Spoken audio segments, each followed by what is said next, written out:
It's been 30 years of joyfulness. Hello and welcome to the News at 6.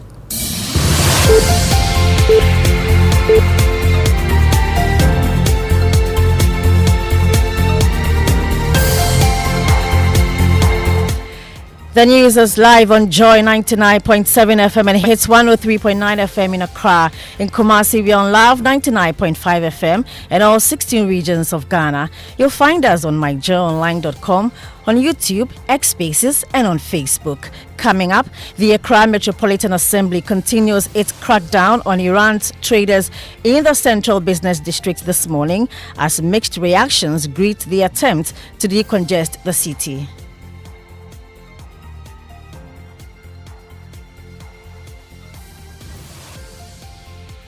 We'll be doing this till Friday to see how the orders have been complied with and how traders are taking this exercise serious.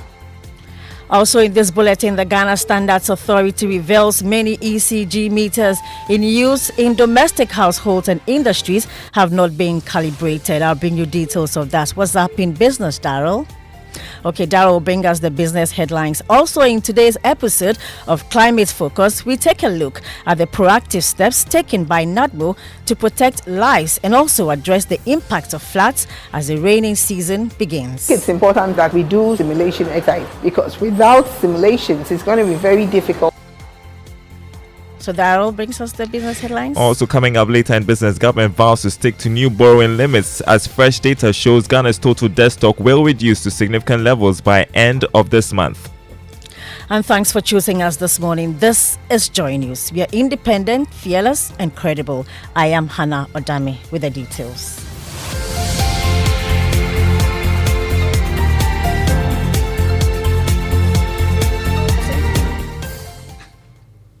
In our first story, the Accra Metropolitan Assembly says it will continue its attempt to decongest the city this morning following a major crackdown yesterday on the streets encroachment by the traders.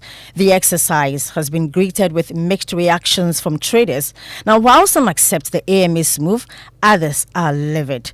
My colleague James Aveji was there yesterday and brings us this report. From the background, the road has been cleared from Cycle Adabraka all the way to Kantamanto and to do in the Central Business District. For those of you who ply this route, you would agree that early morning as at 9 o'clock a.m., even cars would have to be held in traffic for hours in order to make their way into Kantamanto. The two key front leaders of the decongestion exercise, Mayor Bakpo Alote and MC for Koliklote Assembly, Michael Alote Gazi, gave a firm assurance that the sanity will not be a one-day wonder. We'll be doing this till Friday to see how the orders have been complied with and how traders are taking this exercise serious. We'll endeavor that nobody comes back to where they've been asked to leave.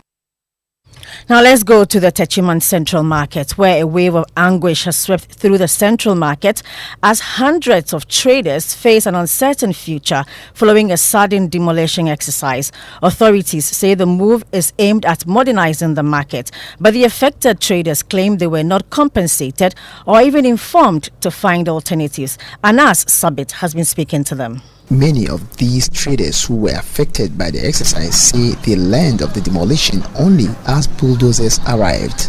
They say they were given no time to relocate stock, secure new spaces, or even say goodbye to livelihoods built over generations. I was in the church when I had the call and was informed about the demolition exercise. I had to run to this place only to meet my container completely demolished. I did not even take a pin. Everything has been destroyed, including my trading goods. We are going for loans to establish our businesses. My items are in there and they demolished everything. We couldn't even salvage anything. We are appealing to our leaders to intervene. You heard some traders ending that report by Anas Sabit. Meanwhile, a local governance expert, Dr. Eric Odrosai, has attributed the persistent congestion in Accra and other regional and district capitals to the lack of political will by successive governments to enforce assembly bylaws. Let's hear from him. Local Local governance is about government administration formulating bylaws to manage the locality. AMA have bylaws, and these bylaws are expected to be implemented so that citizens, traders, hawkers will know what they are supposed to do, what they are not supposed to do, where they are supposed to sell, where they are not supposed to sell, so that at least the city will be clean. But in time past, we have played politics with these kinds of things. Going forward, I think that the city authorities must give full meaning to decentralization by enforcing their bylaws. You heard that Dr. Eric Odro-Osai. Now, in today's Climate Focus series, with the rains beginning, the National Disaster Management Organization, NADMO, says it is shifting focus from relief to readiness by training emergency responders, health workers, and local leaders to act before disaster strikes. Join News' Mahmoud Mohammed Nuruddin reports on the steps being taken to protect the lives and properties of Ghanaians, whilst also reducing the toll of floods in the year 2025. This year, the National Disaster Management Organization, NADMO, says it is taking no chances. As the rains begin, the message is clear. Prevention pays. Charlotte Norman is the Director for Climate Change Adaptation and Disaster Risk Reduction at NADMO. Simulations bring these out. Sometimes if you are not doing a simulation and the real issue happens, you would think that you know what to do, but then everybody is there, the stakeholders are all there, and you don't know who to take what action. In 2024 alone, Kwabri East recorded 17 disaster cases, comprising of fire disasters, commercial disasters, and collapsing of buildings and what have you. For Charlotte Norman and her team, it is about making sure every actor knows their role before the first drop of rain. In the end, the districts as a community should be able to reduce the negative impacts of flood hazards. A report by Mohammed Nuruddin. Climate Focus is brought to you by Joy News in partnership with Youth Bridge Foundation, bridging gaps for positive youth development, and the Climate Development Knowledge Network. Let's move on. Director General of the Ghana Standards Authority, Professor Alex Dodu, has raised concerns over the reliability of electricity meters currently in use across the country. Speaking at a stakeholder conference organized by the International Electrotechnical Commission, Professor Dodu indicated many of the meters by the ECG have not been calibrated, raising red flags about its effectiveness in revenue generation and energy management. I'm sure I'll be in trouble, but I'll say it. Very few of our meters have been calibrated and verified by the GSA. And if the meter you are using has not been calibrated as required by LI 2413, it's something that's, is left to. The law says they must be verified and calibrated, and thankfully we are working with the ECG and PURC to be sure that all the millions of meters in Ghana are calibrated and verified by the GSA. Because without it, consumers cannot say they are protected. Industry cannot say they are trading fairly. And I know it's a very thorny issue, but as we support Its Excellency in rolling out the 24-hour economy, it's important that we provide the quality infrastructure that will make the 24-hour economy succeed. You heard Director General of the Ghana Standards Authority, Professor Alex Dodu. To education now, and the University Teachers Association of Ghana, UTAG, has issued a strong warning to the Ghana Tertiary Education Commission, GTEC, declaring its readiness to override the Commission's authority if it continues to neglect the welfare of university lecturers. Let's hear more from the Secretary of the Legon chapter of UTAG, Dr. Jerry Joe Harrison. GTEC is not interested in fighting for better remuneration for university teachers. And so we have taken that upon ourselves, and during negotiations we try as much as possible to get the best for our people. And we will continue to do so. Now, before we go, the Northeast Gonja Municipal Education Director in the Savannah region is appealing to government and benevolent individuals to rescue the Jinlo Basic School, where pupils are forced to share classrooms with goats. Let's hear from the Education Director. For now, the only intervention I think I can do is to plead with the power team, because with the DC who has just come into the power, he's also here to settle down. And even as I'm talking to you now, I don't have accommodation there. My officers don't have accommodation there. It's a deprived, apart from that school, it's a deprived district. You heard the Inusa Gareba. He's the Northeast Gonja Municipal Education Director. And with that, we end the news at 6. with me, Hannah Odami. You can find more stories on myjoyonline.com. Daryl Kwao will come back with the business news on the Super Morning Show. Enjoy your morning. Oh, jump on now. Go. Google me. At what time when you come back where I don't hear the sound of your car? Why you buy new car? No, I not change my car. It be the same ride. It be the fuel way I change. Way one shouts it. Ever since I started using the all-new Excellium Premium Fuel, fortified with 3-in-1 action. Oh, Joe, now my car they run like electric car. No, it's so. This is the type of fuel where they want to. Cause now engine they cost. Where they want for way if I buy it, it go protect my engine. And with the small way I buy, I go drive, sir. Absolutely. It's like strapping a turbocharger to your engine and giving it a protector. And what they bust my mind, Seth, be the 3-in-1 action, no? Excellium, they prevent up to 99% of deposit. It be anti-wear, some be anti-corrosion. One pair way now, Hey, so where can I find this magical fuel? Just head over to any Total Energy service station and your car will thank you. Hey, then make a finish my gobe fast, then rush go Total Energies. My friend, but why your hand my gobe inside? I give you info. Make a fill the gobe too small. Go. Excellium is designed to protect your car engine, decrease fuel consumption, and lower CO2 emissions. Don't say fuel, say Excellium. Choose Excellium, choose quality. See, your rich auntie gets more from Absa. Your childhood friend gets more from Absa. Your favorite uncle gets more from Absa. Your roommates gets more from Absa. Digital solutions get more from Absa. Rewards be bring get more from Absa. 5-star treatment get more from Absa. Preferential rate get more from Absa. Easy banking and no ane Absa. Instant loans and no ane Absa. Bank papa party and no ane Absa. NTK accounting get more from Absa. Yes! Join thousands of Absa customers enjoying priority treatment, preferential rates, amazing rewards, and seamless digital solutions to help you write the next big chapter of your story. Sign up for an Absa account today and get more. Your story matters. Absa. Reliable, check. Comfort, check. Strong, check. Tough, check. Tried and tested, check. Affordable, check. Comes in so many colors and sizes, check. Suitable for domestic and industrial use, check. Choose quality, choose Syntex Tank. Available nationwide and comes with 7-year warranty. And remember, Syntex Tank is a caring brand too. Syntex Tank, a strong, a tough.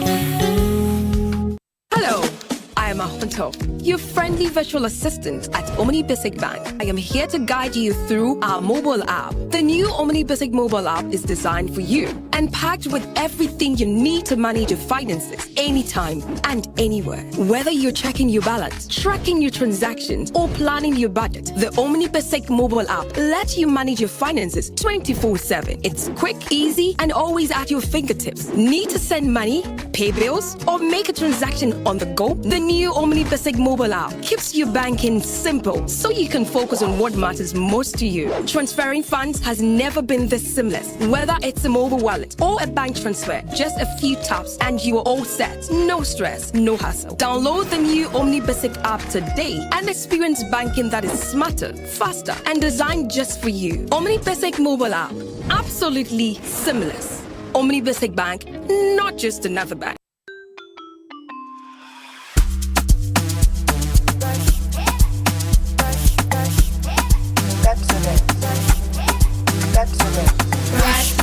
Brush your teeth every day and night. Up and down and all around. Brush like feeling bright. Brush your teeth. Brush with mom and dad. Underneath and in between. Brush the germs away. Pepsodent, cavity protection. For 10 times stronger. This advert is FDA approved. What's your dream this year? To pull up in a brand new 4-wheel ride? Or you want to travel? Where? Sentosa Island in Singapore? Or Desert Safari in Dubai?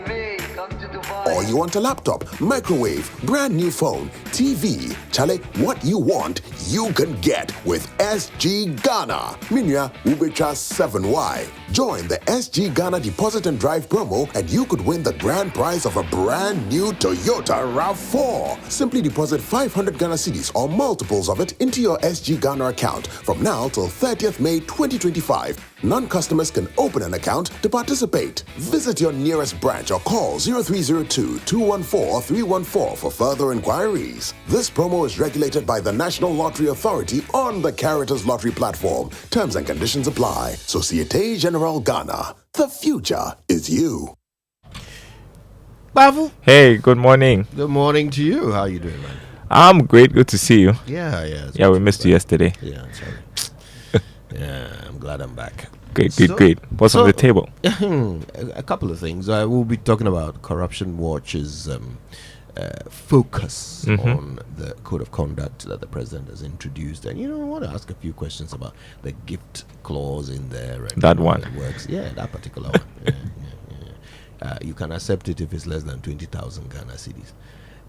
But some countries, like 340 something cedis, is the limit.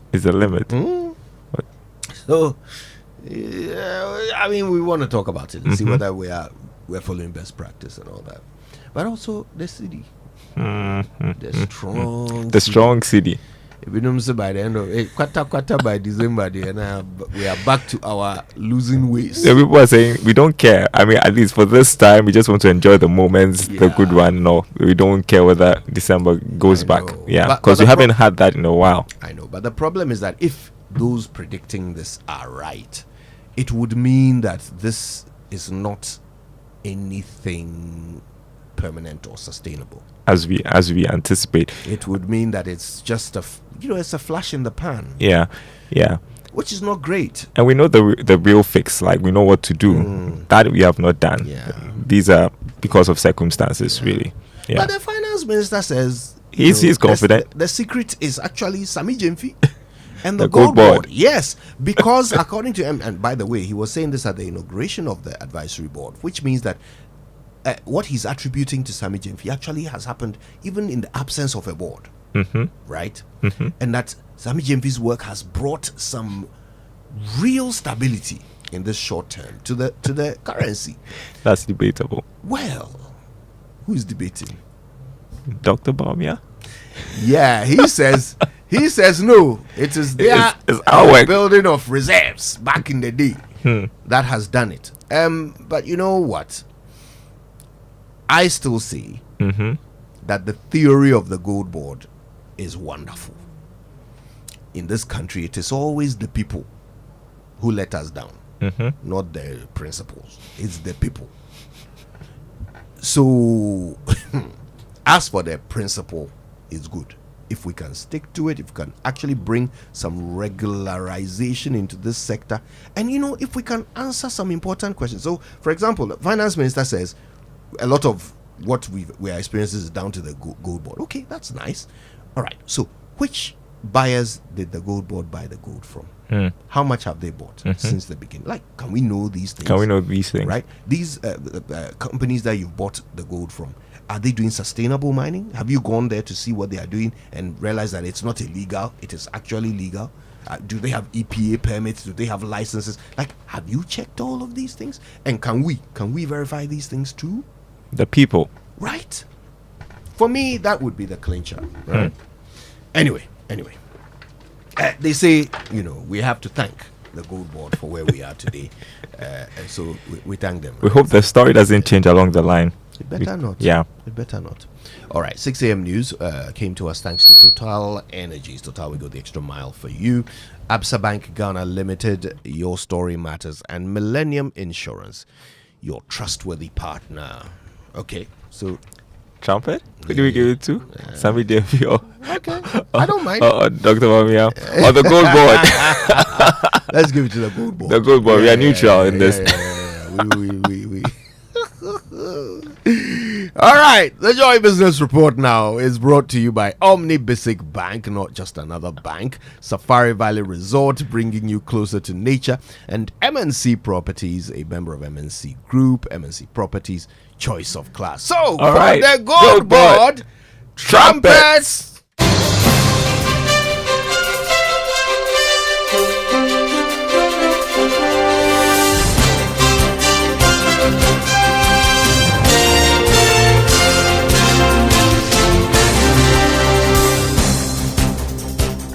Hi, good morning. Welcome to the Joy Business Report. Coming up, government vows to stick to new borrowing limits as fresh data shows Ghana's total debt stock will reduce to significant levels by the end of this month. Also coming up, President John Mahama confident of Ghana hitting single-digit inflation by middle of the year due to the current measures being implemented by the Bank of Ghana. Plus, energy expert warns government and stakeholders to manage expectations as Talo commences fresh drillings on Jubilee oil fields. Details coming up.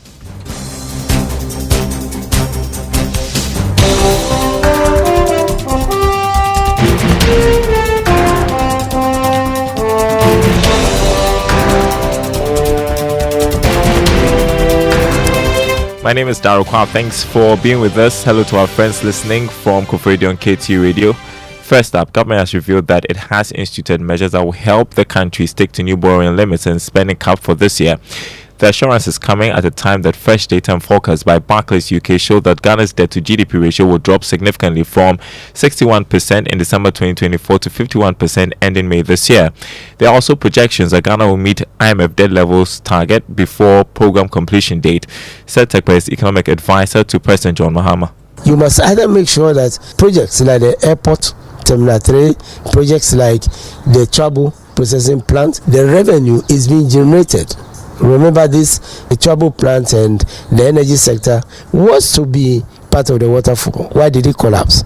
That is the point. But these were things which are not new to the current administration. In actual fact, the waterfall mechanism was put in place by the past Mahama administration. The debt repayment account, which was stopped and had to go in default, was started by the next Mahama administration. So I'm saying these are not things that are alien.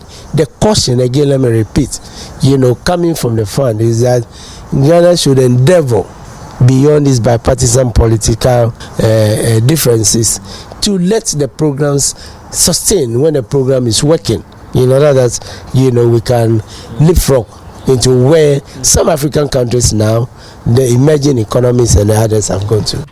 You heard said TechPay, the economic advisor to President John Mahama.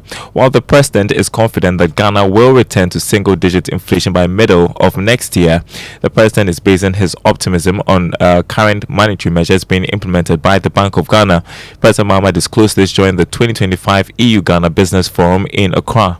Inflation, which peaked at 23.8% at the end of 2024, has begun to ease, falling to 21.2% in April 2025, largely due to moderation of both food and non-food inflation.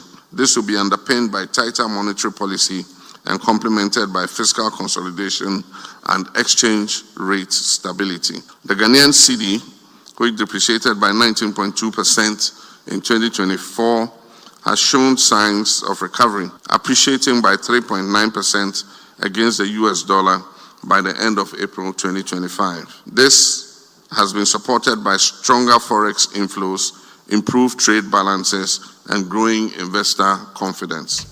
Well, so middle of next year, the president confident Ghana will return to single-digit inflation. Meanwhile, he's assured international investors of Ghana's strong commitment to protecting their rights and fostering stable business climate. I assure all potential partners that under this administration, Ghana is committed to transparent governance, policy predictability, and a reformed business environment. We're restoring confidence in our public procurement systems, enforcing contract sanctity, and protecting investor rights under both domestic and international legal regimes. President John Mahama there. Now, commercial banks have justified their strict compliance with the foreign exchange regulations when it comes to dollar demand and operations of accounts. The banks have come under some criticism over how they are enforcing these regulations. But Chief Executive of the Ghana Association of Banks, Shonewa, says banks need to do everything to help restore confidence in the city. What as banks we want to achieve is to drive the right behavior. As a country, we have one currency, and that currency is called the Ghana cedi. So if you do not have any need for foreign currency, we do not expect customers to be approaching banks requesting foreign currency because of their view of where the currency is going to move. We do not want to amplify that kind of speculation. And that is why if you are looking for foreign currency from a bank, as the law requires, banks will ask for documentation, the justification if you are traveling Do you have a valid visa? Do you have your ticket purchase? Then on the back of that, the banks can support you. We don't want people to think that they can begin storing value in foreign currency instead of our base currency, which we all know is doing very well at the moment. Chief Executive of the Ghana Association of Banks, Amoah, Consumer Interest Group CATS International is advocating a robust and reliable public transport system to serve commuters. CATS International argues that this will help protect the people from high transport fares imposed on commuters, even when fuel prices are coming down at the pumps. Speaking to Joy Business, Regional Director Apia Kusiadumako said an efficient public transport system would have compelled the private operators to reduce fares without an appeal. Labs Ayalololo, MMT, we can't even see MMT running a short haul within the city. And so all public transportations are now in the hands of the private sector. If we were to have Ayalololo and MMT competing with private road operators, and they are giving, and then the MMT and then the Ayalololo are giving us 20% discount, a reduction based upon their appreciation of the cedi with regards to the input cost of the car, that would have put competitive pressure on road private operators for them to also compete, because if you don't compete on prices, you lose out on the market. So that is another thing that I want to say. Regional Director of CATS International, Pierre Kusi Adumako. You are listening to the Joy Business Report. Now, Executive Director of the Center for Environmental Management and Sustainable Energy, Benjamin Insia, wants government and stakeholders to manage their expectations. This follows an announcement by Tullow Oil that it has started fresh drillings on the Jubilee fields. There are projections that this could turn around drilling fortunes of the Jubilee field in terms of crude oil production. Mr. Insia says more time is needed to establish the expected benefits to the sector and the country. It is good, but it depends on what we find out after appraisal. Normally, I say that drilling it is a necessity, but it's not certain because after drilling, some appraisals must be done to know whether there's that commercial viability of these wells. If there's commercial viability, then it means that our revenues from the upstream will increase. But if there are no commercial viability, it means that there's some cost to either IOCs or the other participants, maybe Ghanaian participants in this particular drilling process. Because in recent times, for the last 5 years, our output has been on the decline.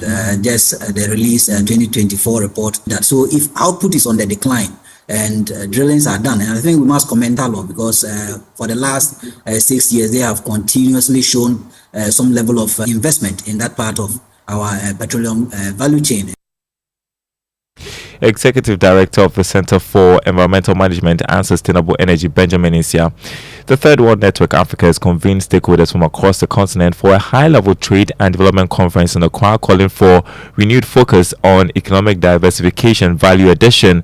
Professor Patrick Isuming of the University of Ghana emphasized the critical need for African nations to look inward and diversify their economies.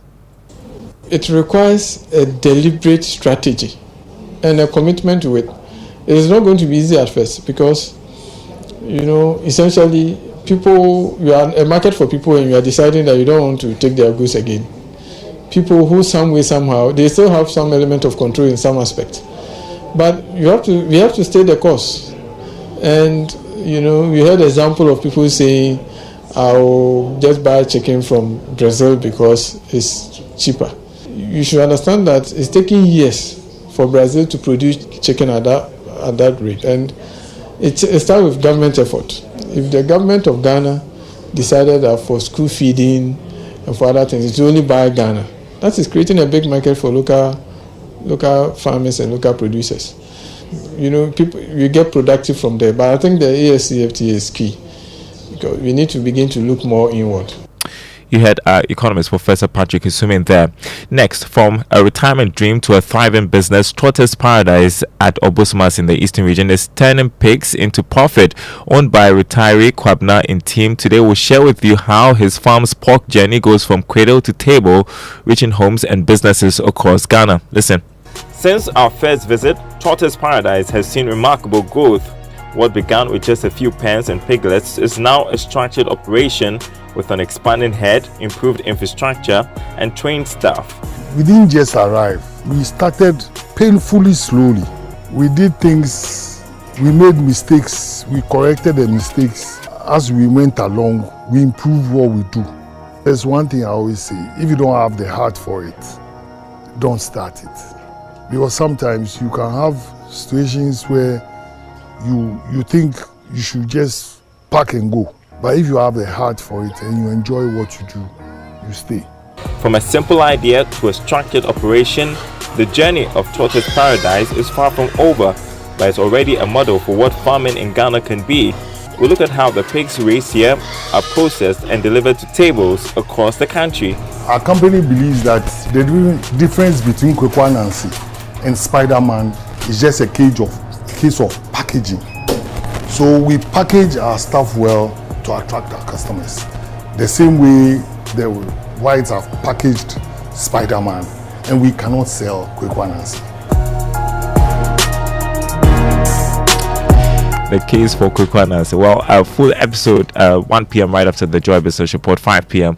on Business Live on the Joy News channel. Before we go look at the markets, commodity markets, to begin with, crude oil increased marginally to $66. A barrel gold also gained more than $22. Open trading at $3,312 an ounce. Cocoa lost $100, is selling this morning at $10,784 a ton. On the currency market, Hope Walter is listening. The dollar going for 13 cedis. That's what the forex bureaus are offering their clients. A British pound 16 cedis 70 pesos. The euro going for 14 cedis 11 pesos. The commercial banks quoting the dollar at 12 cedis 10 pesos. Back to you, Winston, and the team. Yeah, thank you very much, Dara. Yes, Walter Amoah is listening. He's listening. This is his favorite segment. Hope he got the update. Well, I'm sure he got that.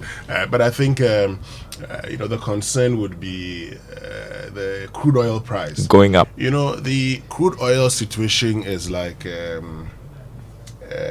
Konongo Kaya situation or a Santrofianoma situation. Because we export also, when it goes up, it benefits. Bingo. But when it goes up also, it affects fuel prices at the pump. And we are enjoying some reductions. Yeah, so it's dicey. But I like it. I like it when we get to pay less for it, at the pumps. Anyway, I agree. Thank you very much, Daryl, for joining us. And our inspirational song for this morning is Ebefa by Irabna. Okay. Interesting choice. Yeah, Jojo's choice this morning. The boys say we should do Jojo's compilation, Ebefa. All right, let's enjoy this.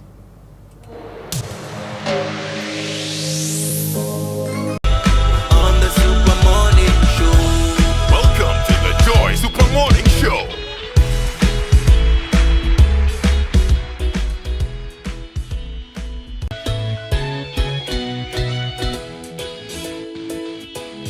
Wake up to joy, joy, joy. Sunshine and joy in the morning time. Yeah.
by a Rabana. Not a bad one. Afa. Well, Ebefa. Ebefa is the hope. Yes. Ebefa. All right, that's by a Rabana. All right, hi Kojo, how you doing? You all right? I'm good. I've already said hello to you. We were here together at the beginning. What's wrong with me? All right, okay. So, shall we kick things off with the Drive Safe campaign? It's brought to you by Joy News and the Multimedia Group, supported by Toyota Superior Quality. Always avoid all distractions. Keep your eyes on the road, hands on the steering wheel, be visible, drive with your lights on. That's how you ensure your safe arrival. Today, I'm giving you a tip. If you're on the road and you have a problem with your braking system, how do you solve it? If you drive a manual car, for example, and you're driving at, say, 60 kilometers per hour, and you have a problem with your brake, one of the easiest ways to do that is to reduce from your higher gears to your lower gears, right? So if you are in 5th gear, you switch to 4th, you switch to 3rd, gradually, you switch to 2nd, you switch to 1st. As you lower the gears, the car's internal system slows down on its own. Then you can find a safer way to stop, so you don't run into other people. That is assuming you have space ahead of you.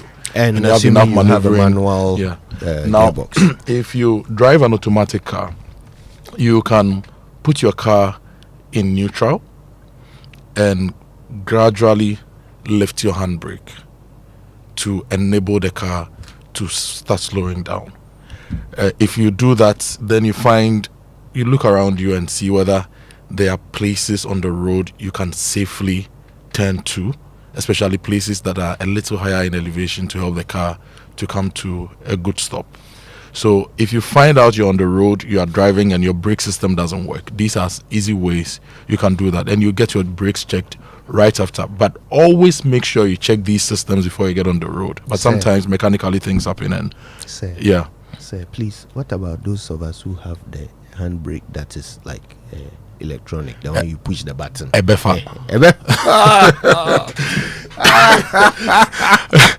I've not driven a car that has that. I'm giving you my experience with these two. So those of us, those of you who push technologically ahead, oh goodness! Actually, now that it's come up, I'm curious. So maybe I'll do some research and see if we can find out. Let's go to any of the car manufacturing companies and get a car and try that for those. But always check on your brakes. But very important. Should anything like this happen to you, sometimes you do all the work, you do all the servicing, but still things happen on the road. So try to do these things. Okay, nice one. Thanks for that. All right then, so we learn how to say it right. Yes, let's learn how to say it right. And it's brought to us by Kingdom Books. At Kingdom, quality and affordability are their hallmarks. And Societe Generale Bank Ghana, the future is you. Something must be done. You say either, I say either. Today, I would like to share one of my favorite English words, oleaginous. Oleaginous. Oleaginous. The word started its life in medieval Latin as oleaginous without the second O. Now back then, it simply meant from the olive, like olive oil. Today, oleaginous means oily, to be saturated with or richly covered in oil. It is more common in its idiomatic use, however, as an adjective to describe any person, deed, or word that is extremely polite without being necessarily sincere. Any polite dialogue or comment that is aimed at flattering without being the least bit heartfelt could be termed oleaginous. Let's use it in a sentence. The president seduced his audience with an oleaginous inaugural address riddled with promises and plagiarism. Here's another example which employs the original meaning of the word oleaginous.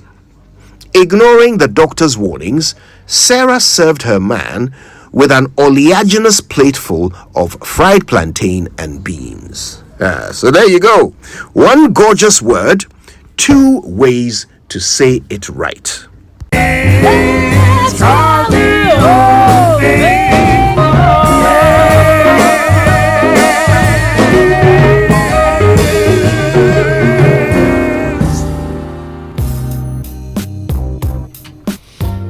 All right, let's get into the news review brought to us by Syntex Tank, a strong, a tough, as well as Access Bank, More Than Banking, and Kel Charcoal Toothpaste, Happy Smile. We'll start with the Ghanaian Times. Getting rid of street beggars, uphold children's rights, dignity. This is Child Rights International. This is in reaction to the Ghana Immigration Services work that they did over the weekend. Ghana committed to reformed business environment. This is President Mahama speaking at the Ghana EU Forum. Venture Capital Trust Fund invests 359.6 million Ghana cedis in 20 years. And if you go to the back page, stakeholders discuss sustainable aviation fuels. And Ghana Health Service is partnering with the media in Gambaga to prevent cholera outbreaks. Now, the news center, ex-NIB director sues head of surveillance for 10 million Ghana cedis. Baumia's apology wins hearts. Gold board driving cedi surge by deepening reserves. Dr. Atufosin speaking here. And 80% of NLA's revenue comes from KGL. This is the comms director of NLA. Women's rights groups alarmed by CJ suspension, and MTN expands home internet access with fiber push. Now, the daily graphic for this morning says nation risks more revenue losses. Tech-led tax systems key experts at national dialogue. Break short-term development planning cycle. President charges NDPC. And during the first term of President Mahama, there was the 40-year development plan. Yeah. Now, when the Akufo-Addo administration took over, the new team at the National Development Planning Commission also put in place another 30-year development plan. So, as a country, we need to agree on what we want to do. Okay. Yeah. If we think that we want a long-term development plan, all of us must agree, and the consultation should be very broad. Yeah. So that we all agree this is what we want to do. Also here, Ghana card blocks prison graduates from national service. Inmates appeal to Parliament to intervene. And local government minister cautions public against Boku conflict commentaries. Back page, AMA, Korle Kulote Municipal Assembly begin decongestion exercise in Accra. Now, the publisher also has the CRI GIS story, and they are paying attention to this. Basically, the Child Rights International is urging the GIS to be a bit sensitive to the rights of the children in clearing street beggars off our streets. Now, Atufosin charges Gold Board to anchor economic transformation. Ayaga condemns gruesome murder of NHI director. And there's a story to do with the removal of the CJ. Citizen demands dissolution of CJ committee, but Sorry says no, that shouldn't be. And if you go to the Punch newspaper, they have an interesting lead story this morning. Open the doors to dignity. It is backward to keep public washrooms under lock and key. I don't know if you've been to any of our public institutions recently and have asked to use the washroom. Some of them have really nice washrooms. Others, they are always under lock and key. And the newspaper is really highlighting this, and they're asking public institutions to keep better washrooms and also keep them open so that the public can use them. Dr. Duchum says that he's not endorsed any flag bearer hopeful. This is according to his spokesperson. And there are some other stories in the Punch newspaper. So, yeah, but is it not obvious that Dr. Yawase Duchum himself is considering running as flag bearer of the NPP? Is it obvious? It is. Okay. He's considering. It's obvious that he's considering running, as... and he's been doing consultations.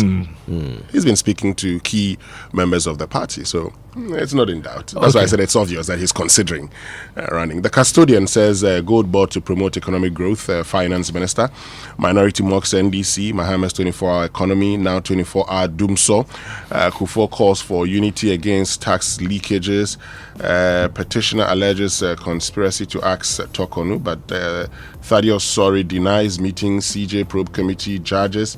And Prudential Bank CI advocates African-centric AI development. The publisher for this morning says new magic pushing strong cities gold board.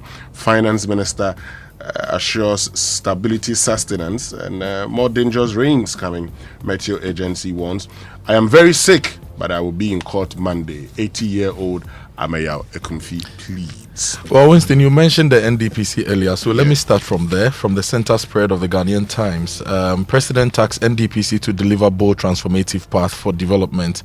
The president has inaugurated a 37-member National Development Planning Commission with a task to deliver a bold and transformative path for the country's development. He wants the commission to develop a long-term development plan that would transcend political regimes to Ghana's progress for generations. So none of the development plans we've had so far are good enough. A what new is one an is active needed. development plan? Do we have any? I don't know. Well, you tell me. No. I mean, the last government set up a 30-year one, right? Mm-hmm. This government says set up a new one. In fact, they were all called frameworks, not plans. Really, 40-year development framework. Amusingly, 30-year. John Mahama, when he was last president, had a 40-year development plan. Have the 40 years passed? The problem, at the very least, bring it back. The problem with development plans, actually frameworks, because the Constitution actually makes provision for a development framework and says that the government should present a medium-term development framework. Yeah. And that's why you had at some point in time Ghana Poverty Reduction Strategy 1 and 2 growth, and then you had the Ghana Shared Growth and Development Agenda 1 and 2, and then we moved to the Ghana Beyond Aid. Yep. And so these the provisions Ghana are at 100 long-term development framework vision 2057. Exactly. And that's just because within our constitution we've talked about how this should be done. The argument put forth always by the proponents of a long-term development plan is the fact that if we agree on what we want to do, and I'm sure we all know where we want to get to as a country, then the frameworks would look at the ways of attaining what we've agreed on as a people. Okay, so this is what we expect the NDPC to do. But once we're working around the constitution again, we should change that particular provision, because sometimes politicians again misinterpret it, and that would say, look, I have my own plan, I'm throwing this away. The assumption was that we're going to have I'm trying to get the right word, not the word I want to use. We're going to get people applying the constitution in a manner that would benefit all of us. Unfortunately, the people who are supposed to use the constitution, sometimes apply it in a way that hurts us. Anyway. Well, Nimoy Thompson is back. Dr. Nimoy Thompson is back as the chairman of the NDPC. He led the 40-year development framework conversation.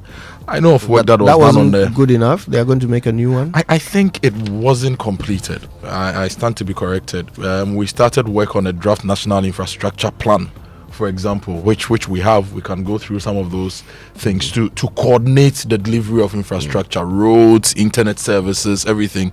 We can look at some of these things and see how we can fine tune these things to be that framework that you come.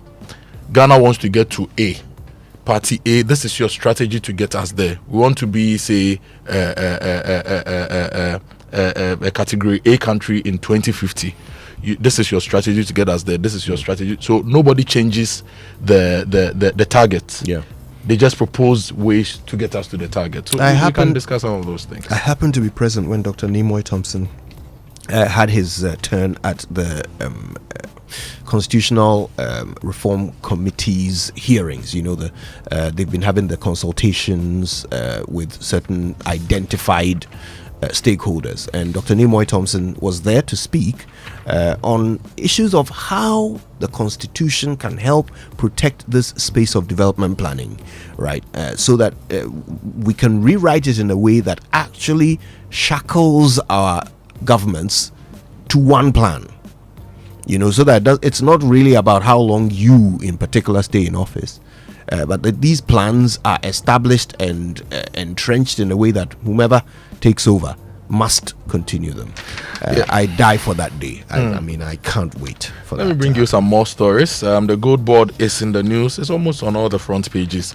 Page 2 of the news center, Gold Board driving cedi surge. The Minister of Finance says he's hailed the Gold Board as a vital strategic instrument for stabilizing the currencies, the country's currency, and reinforcing Ghana's economic resilience.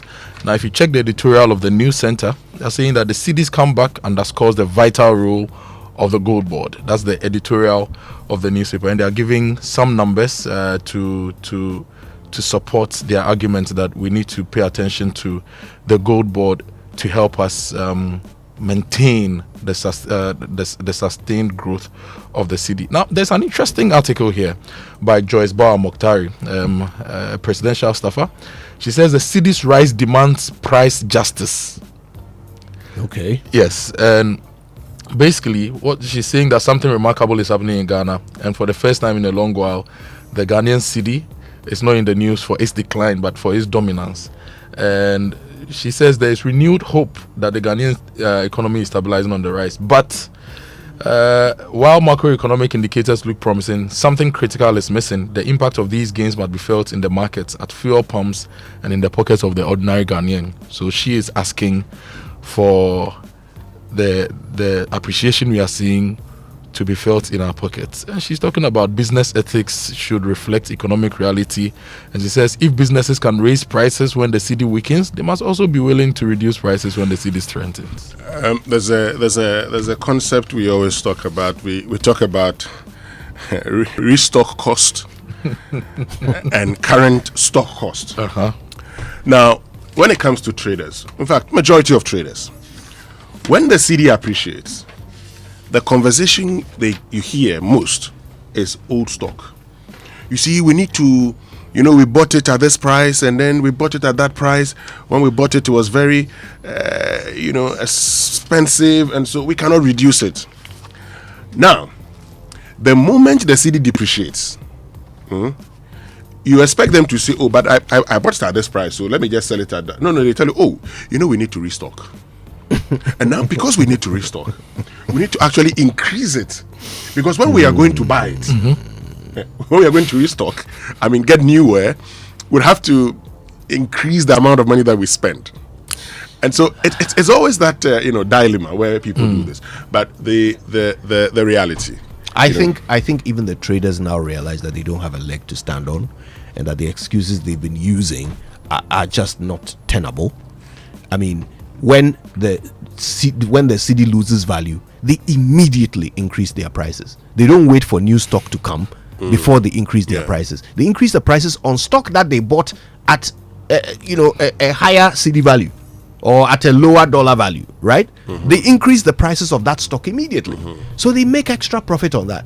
And then when the cedi gains value, then they want 6 weeks. You see, to adjust. The essence of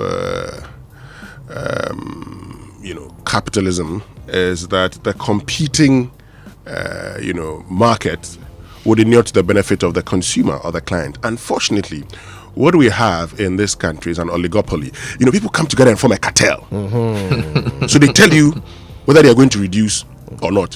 When we talked about deregulation in the petroleum sector, we felt that it was actually going to lead to reduction in prices.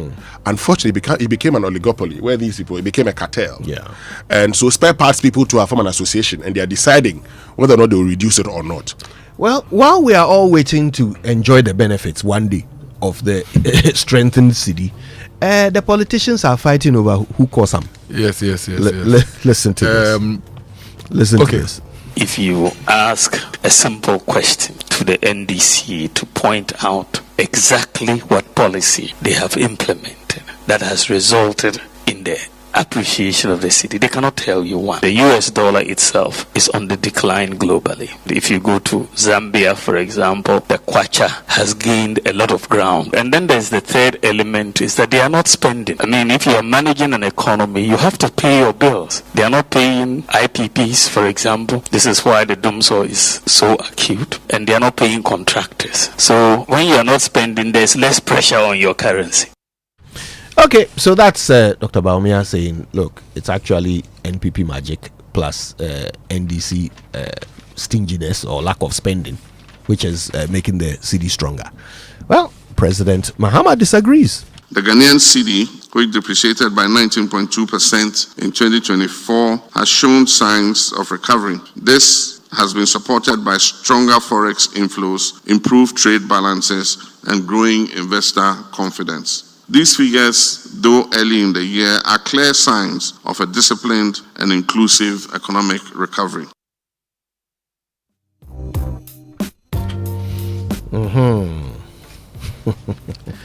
So Dr. Baumia says that the government has not done anything. And Dr. Mahama says the government do all. Oh, the president is not. President Mahama, sorry.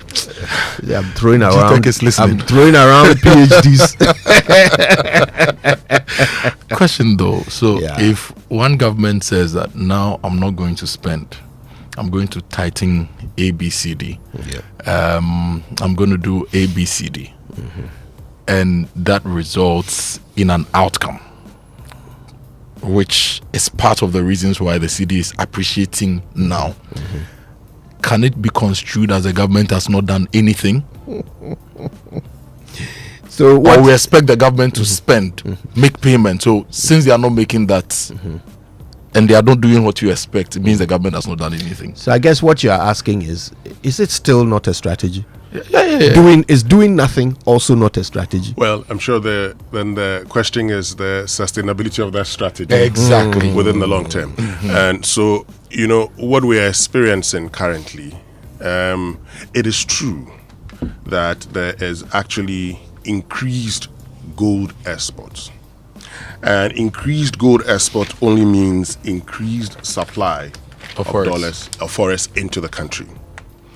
Now, while there's increased gold exports, which means increased supply, the other question where you get the vice president coming in is the point, former vice president, is the point about our expenditure. So how much are we spending? Now, you may have heard Professor Godfrey Boateng over the period make the point that the country is operating at, say, 50%. And the moment it begins to operate at, say, 100%, there could be a challenge with the dollar, with the cedi.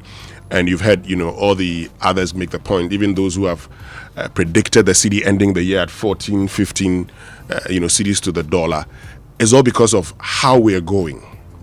Now, consistently, yesterday, Kojo Boateng, you and I were talking about the energy minister needing to solve the problems and not explain the problems to us. What you hear him saying consistently is the need to buy fuel.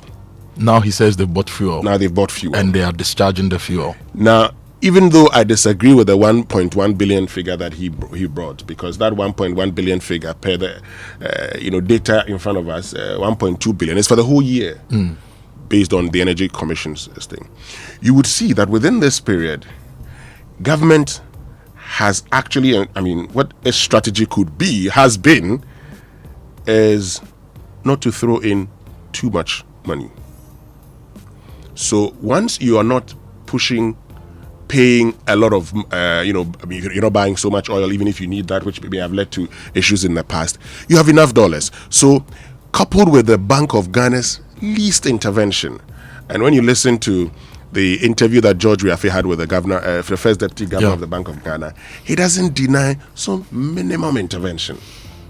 So these things are helping, coupled with the dollar's struggles globally. So the gold purchases, the gold exports, is helped. That is not in doubt. And also the fact that when a new government comes in and says, hold on, I need to have a good idea of how much it is that we need to spend, and a halt on a lot of payments is also helping the Ghana cedi. But just a moment. Let me just say quick apologies for not bringing you the BBC News at 7. Of course, this analysis is important, so give us a moment to get through it. And we will resume normal service with the BBC News from tomorrow. So that's what you see. And we've also talked about the fact that, cumulatively, for instance, if you were to compare our imports for 2025, you'd see from January to February, that's the data I have from the Bank of Ghana Summary of Economic and Financial Data, it's $2.673 billion. If you to compare that same period last year, it's $2.49 billion. That would show you, say, an increase of about $180 million. But you then would also ask, over that period, what has been our inflows? Our inflows from gold alone has been substantial. The 2.9 billion from the amount that we got. Let me just actually show you, get you the figure. I like to quote these figures. Let me get it from the Gold Board figures, website, which I put here. Let me just get it for you. Okay, there you go. I have it here. Okay, so let me just share with you that figure, and it will tell you, for instance, how much we've made over the period. So let me help you. So April's performance builds on a strong start to the year, with the total gold export earnings from January to April 2025 already exceeding $2.7 billion. Well ahead of the $2.19 billion recorded in all of 2023. Exactly. So you see, that $2.726 billion that we received is more than the total amount that we received in the whole of 2023. In 2024, for instance, the total amount we received was $4.616 billion. Now, we've actually talked about the fact that gold exports in Ghana in the whole of last year was at $10 billion, and that accounted for more than 50% of our total exports. But this actually includes large-scale exports as well. What the Gold Board is telling us they're doing is that they've had discussions with these large mining companies to sell, say, 20% of their gold also to them, which would improve also our foreign exchange earnings. This is the point. The price of gold also within the period has gone up. The price of cocoa is also gone up. So internationally, a lot of things are working for us. But this is it. For me, once things are working for us, internationally and everything, I say, you cannot take away the government's, you cannot take away credit from the government. So I won't take away credit from the government. It is the same way. If it goes down, you don't come and tell me international factors. External factors. No. So this is my point. The point I'm making is that there are external factors. The price of commodity prices have gone up, so they're helping us, and so we're building our reserves. It moved from 8.9 billion at the end of the year to 10.6 billion. Please, as you take credit for all of these things, note that the cedi is predicted to end the year at between 14 to 15.5 Ghana cedis. At that point, don't come back and tell us what the external factors have been. I think, Winston, the caution should rather be, as you take credit for now, be warned that if you don't do the right things, we could go back to 15. Yeah. So put the right strategies in place so that we continue to gain from this. Because they are denying that we will go back that high.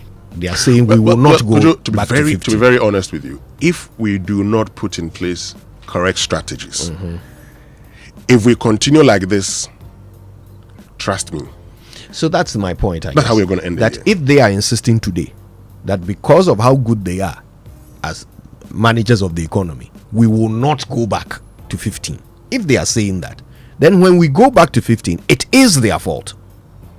I hope you get the point I'm making. I get the point. Because they insist that we won't go there. That means that they believe they have control. And they are the ones who will determine and ensure that we don't go there. And I say, so if we do, it's their fault. For me, Ghana was sick and we went to the hospital.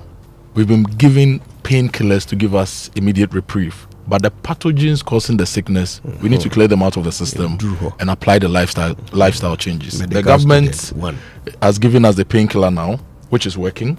We need to clear the bottlenecks within the economy, which results in these things, and apply better sustainable strategies so that we keep winning in this regard to keep us all going. Can I just say this before we go for the break? That this Gold Board is also an opportunity for us to seek further accountability.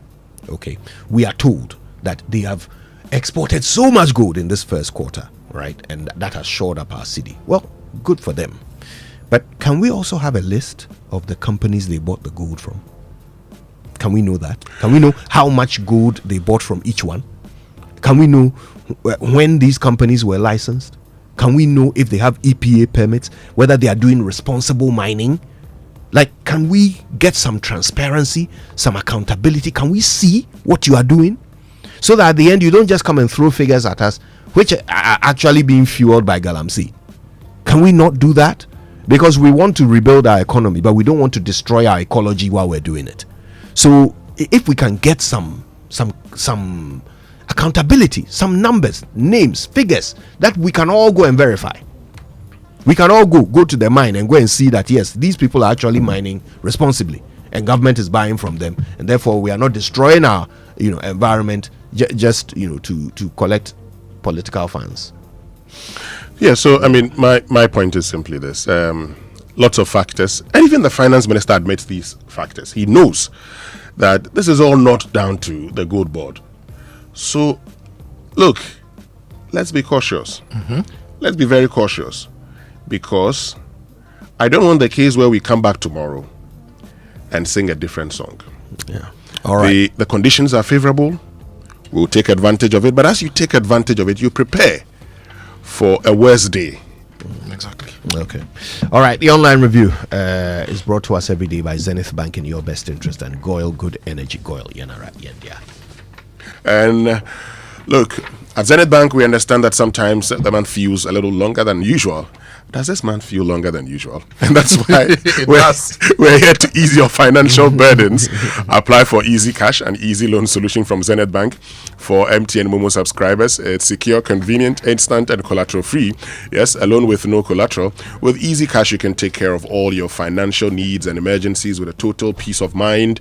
Simply dial *170# on MTN, hit option 5 for financial services, then choose option 3 for loans, and finally option 6 for Easy Cash.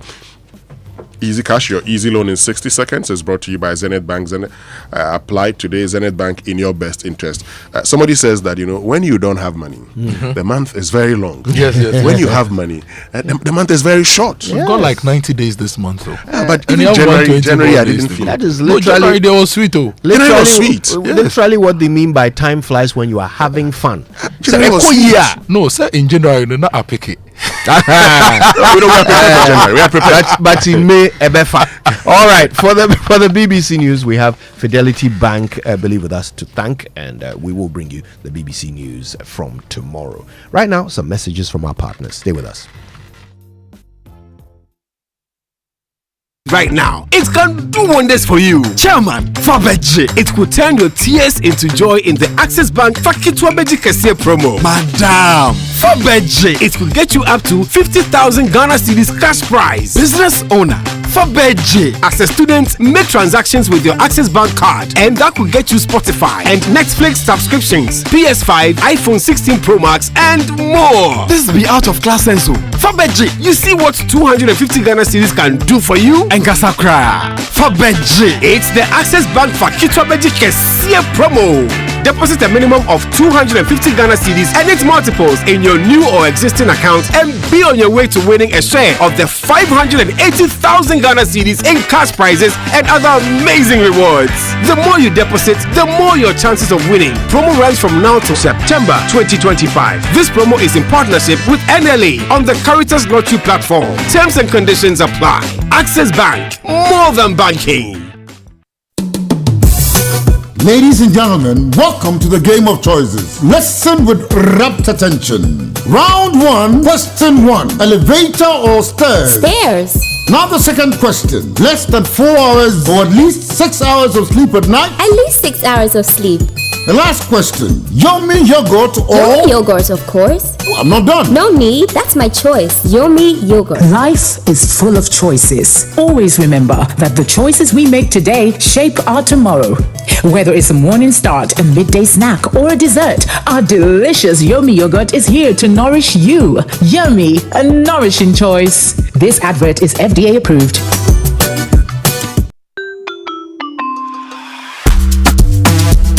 Brush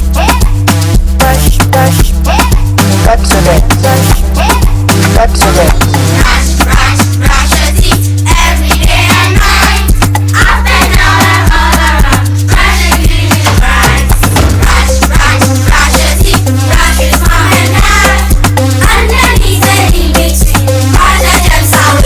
Brushing gets more fun with your kids with the new Pepsodent Kids toothpaste. Give your smiles protection that lasts. Grab yours today from a store near you. This advert is FDA approved.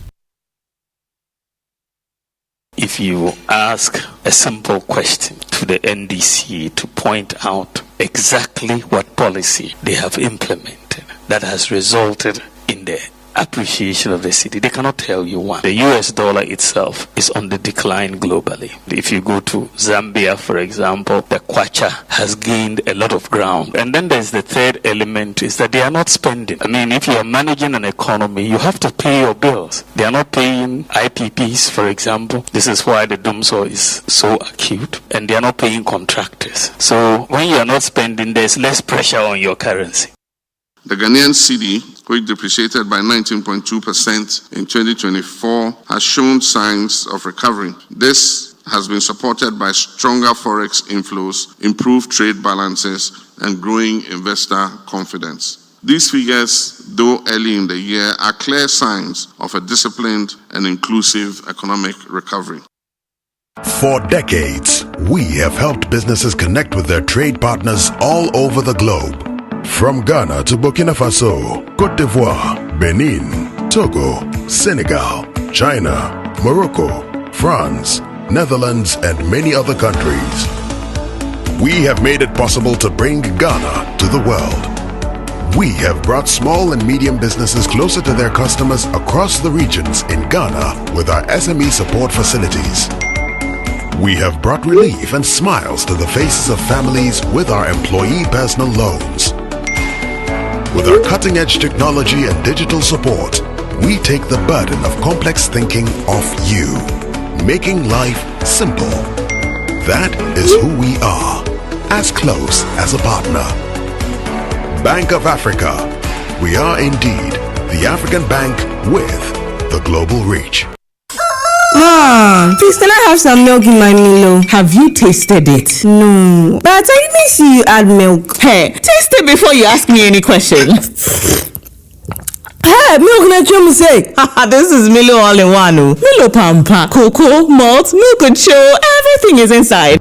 Milo All-in-One already comes with more milk. Just mix with water and taste the nourishing goodness of quality cocoa, malt, and more milk all in one sachet. Milo, the energy to go further. This advert is FDA approved.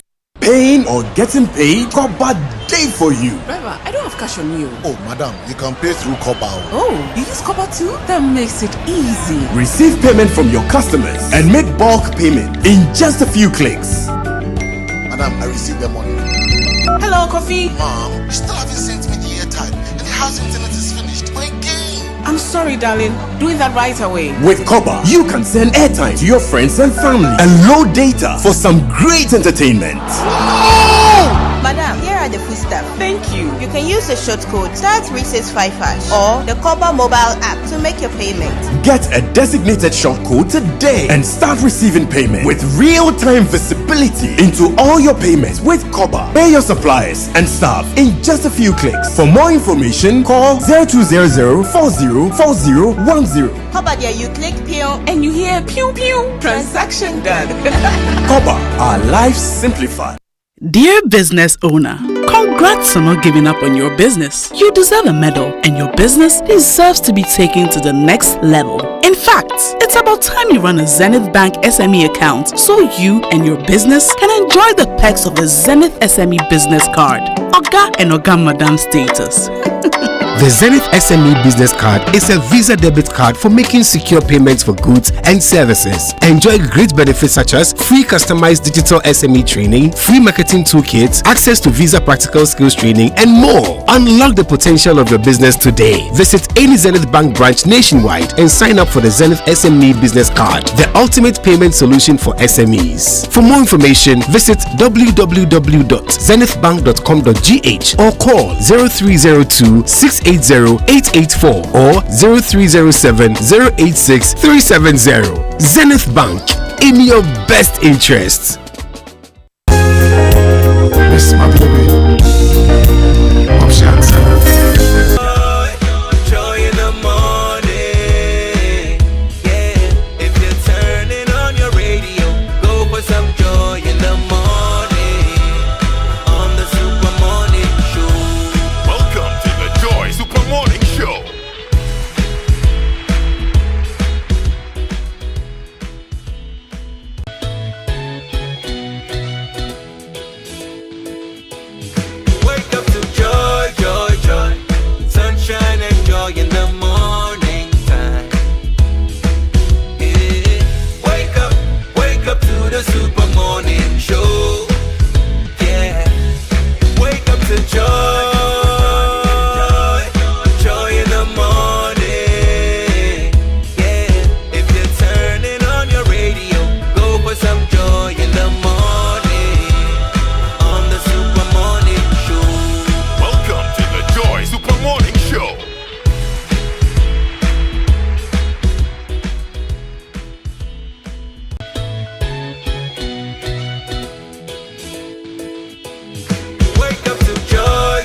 99.7 FM, and today Corruption Watch returns. All right, and we're very excited because it brings up a very important conversation about the code of conduct that was introduced by President John Mahama for his appointees.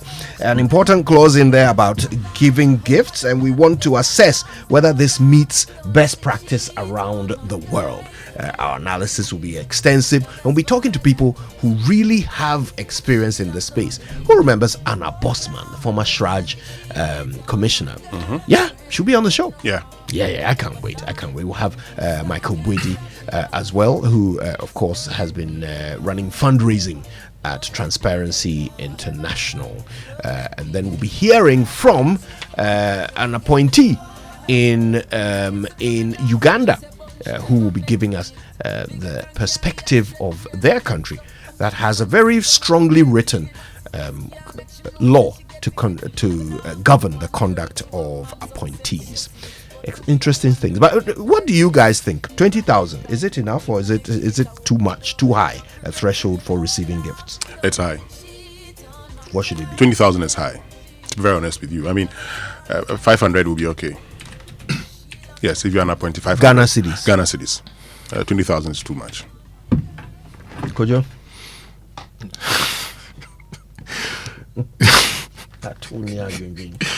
No, Charlie. As long as I'm in the matter, I won't talk. So 20,000 is high in giving. How about in taking? In taking, how about in giving? It's the same principle. The same principle.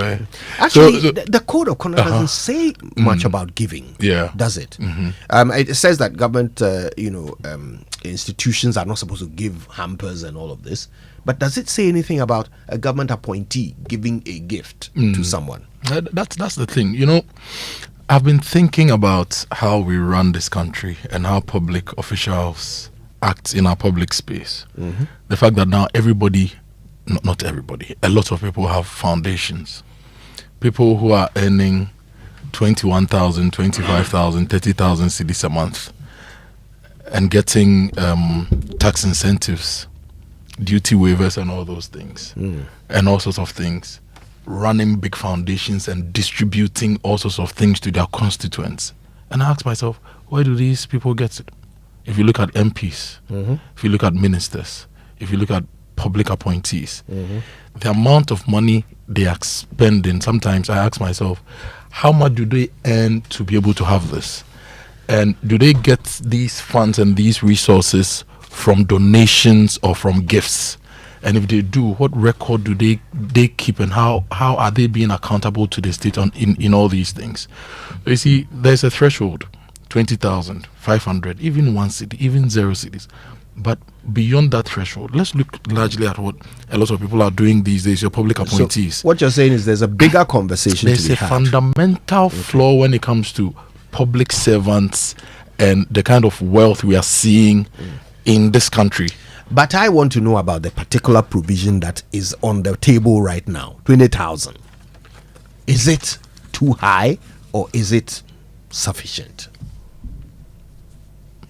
I'll think about it and give you an answer later.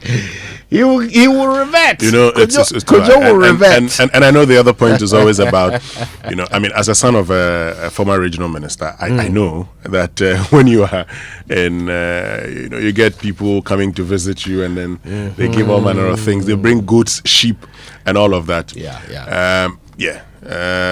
So the good thing when my father was regional minister in those days was that when it comes, so it's giving to the residency, because you have a chef. Yes. So it's giving to the residency. Take it. Yeah. And unfortunately for him, he was vegetarian too. So that's not something he would take. But these things would come. But when they come, they go and give it to the, you know. But your 500 threshold, no. So I'm a public servant. Yeah. I need to go and see this big chief. I need to present something. That's a gift, right? And you are saying 500. National. No, so when you are going to present something, you see, when you are going to present something, you're going to present a gift to the chief, for instance.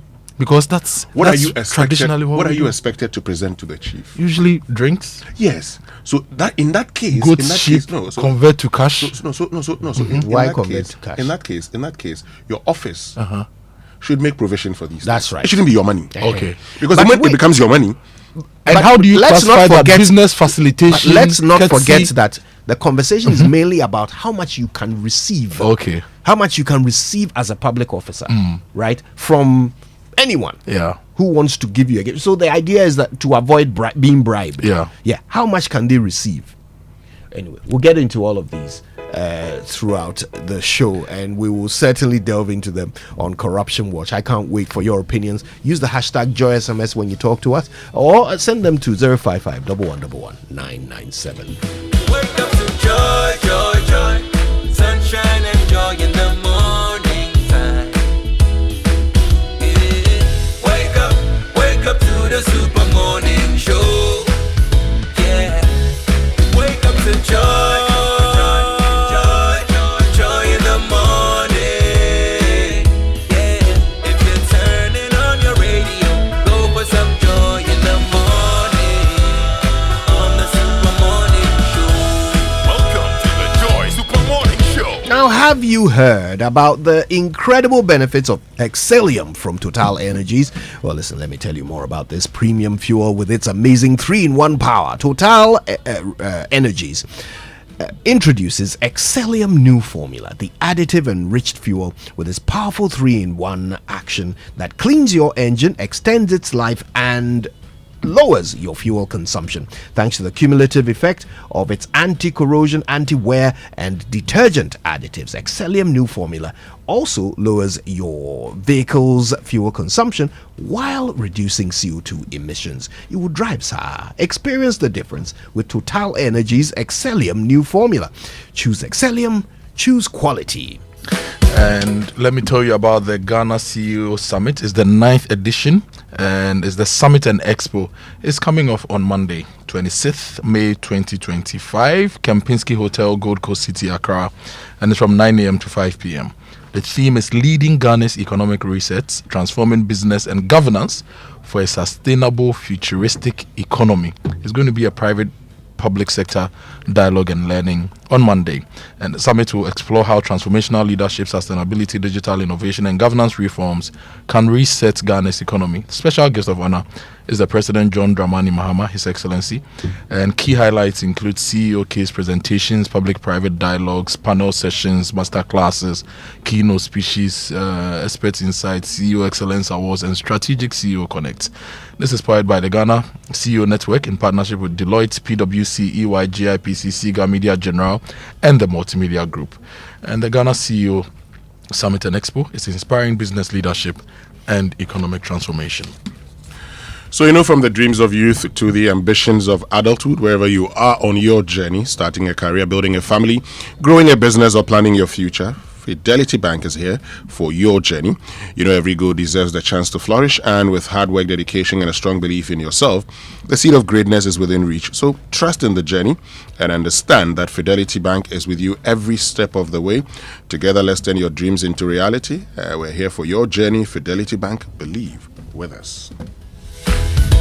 Okay, well, we're all getting introduced to the amazing company M&C Group Global, all right, your number one partner in real estate, minerals trading, and export logistics, as well as food commodity trading. Now, with their global presence, they connect markets that drive business growth, and of course, they do it with tailor-made solutions to meet your needs. You should trust them to maximize your value in every deal. Reach out to them. They are on email at mncgroup@mncgroupgh.com. M&C Group, totally reliant. Now let me tell you about Pepsodent Cavity Fighter.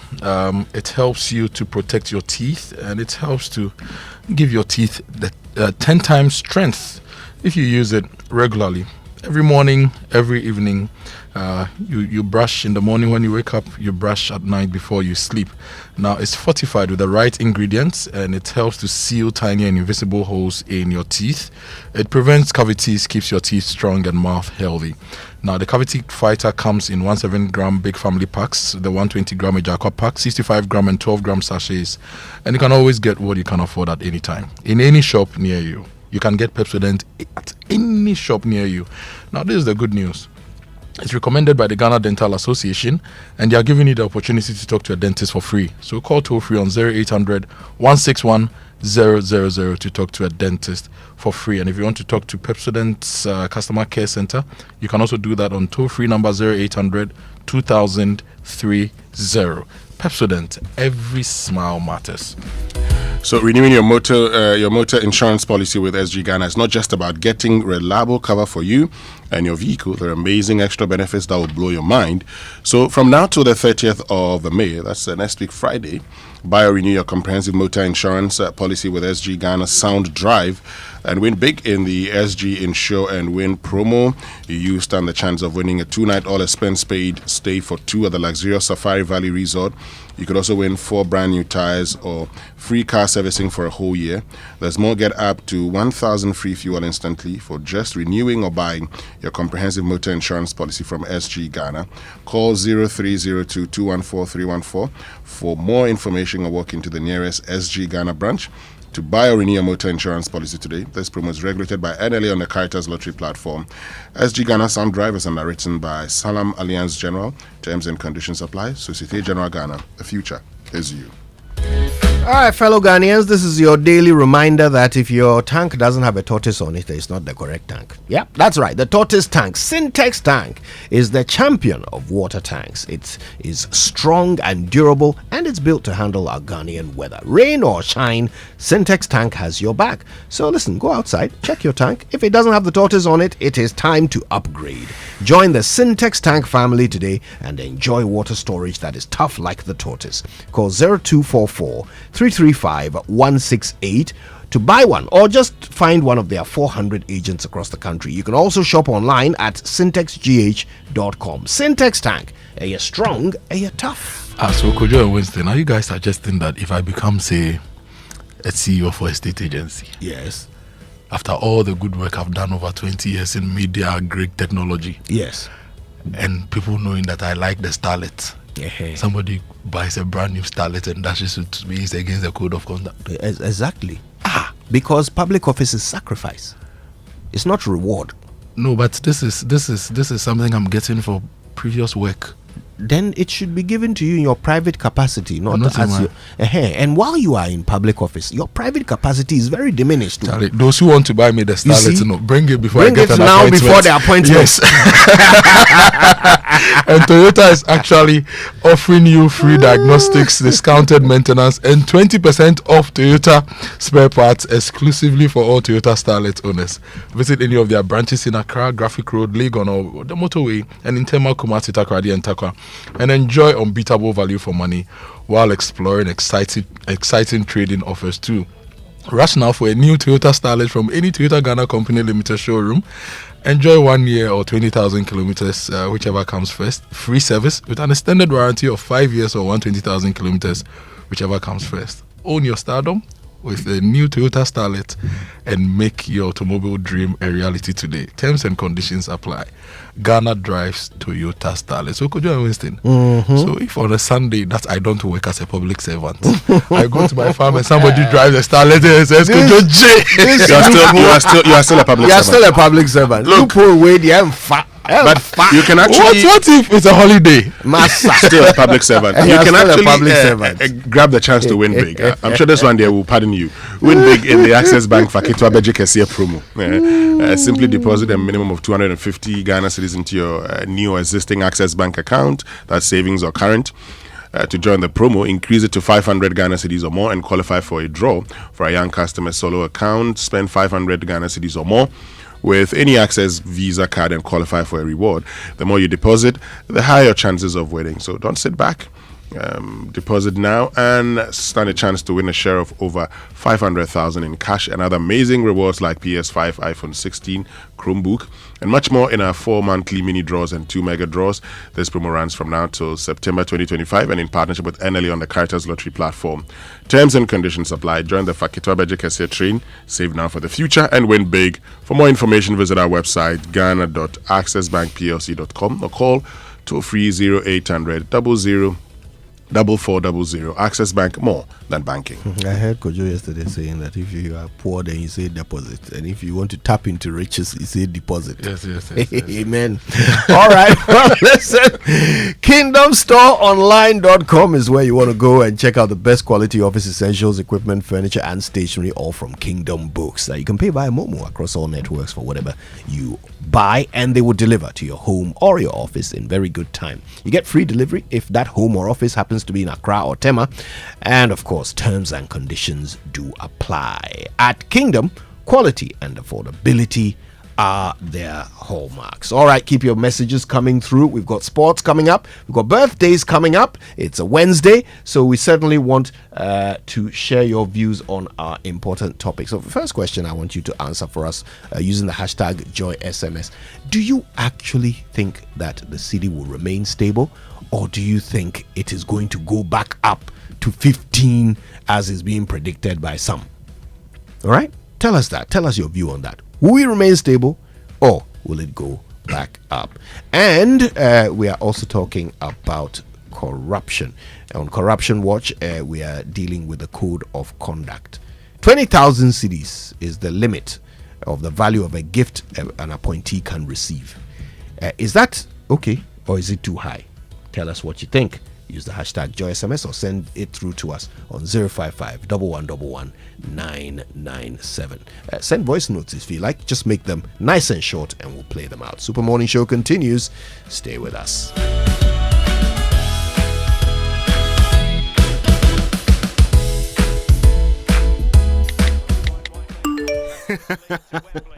Hey, so as for you, every day you are just pressing your phone. Why? Are they paying you? They are, Oma. Eh? The more I use my MTN, the more points I get. And I can use those points to get airtime, data, and even discounts at shops and restaurants. Hey, so that is why all of you are always pressing your phones. And you won't tell us, so that we too we can enjoy some. Oh, ma. There's always more to enjoy with MTN Rewards. Just keep talking, testing, and browsing all day, every day to collect your points and use it to redeem amazing offers and discounted freebies right away. There's so much available for you. So dial *550# and get your reward today. Let's go everywhere you go. Kweku, have you heard what they are doing on MTN?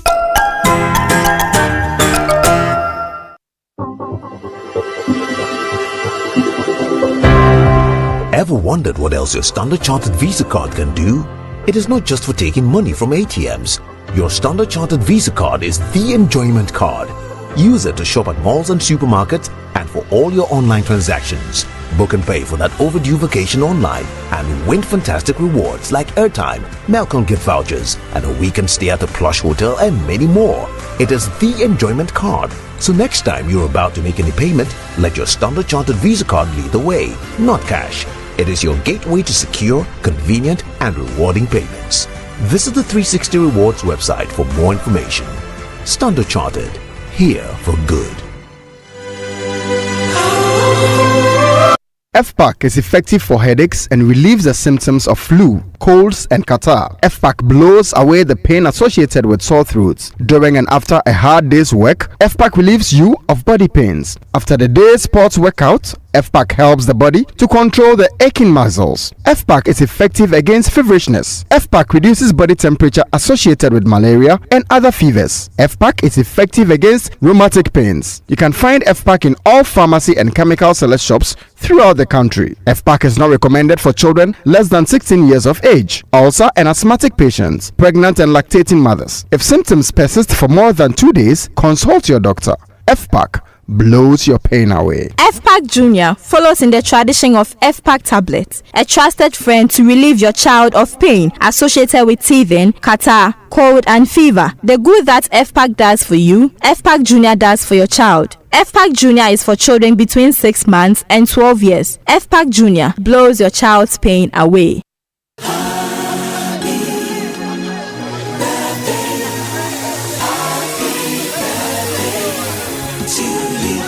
All right, birthday messages on the Super Morning Show are brought to you by MTN everywhere you go, and Bank of Africa, the African bank with global reach. Bank of Africa, as strong as a group, as close as a partner. Right, whose birthday is it? And today is the birthday of Kofi Danso Echampong of Standard Chartered Bank. You turn 60 today, Kofi.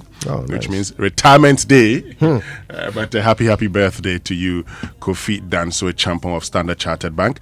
And this one says today is my father-in-law's birthday. That's Mr. Joseph Achuvi, and it's from Seth Godwin Fianu and family. And they wish you divine protection and good health. All right. Member of Parliament Jerry Shaib wants to wish his mother a happy birthday. Her name is Gifty Na Edua Nunu, and this is from all of your children, grandchildren, and in-laws, particularly, of course, Jerry.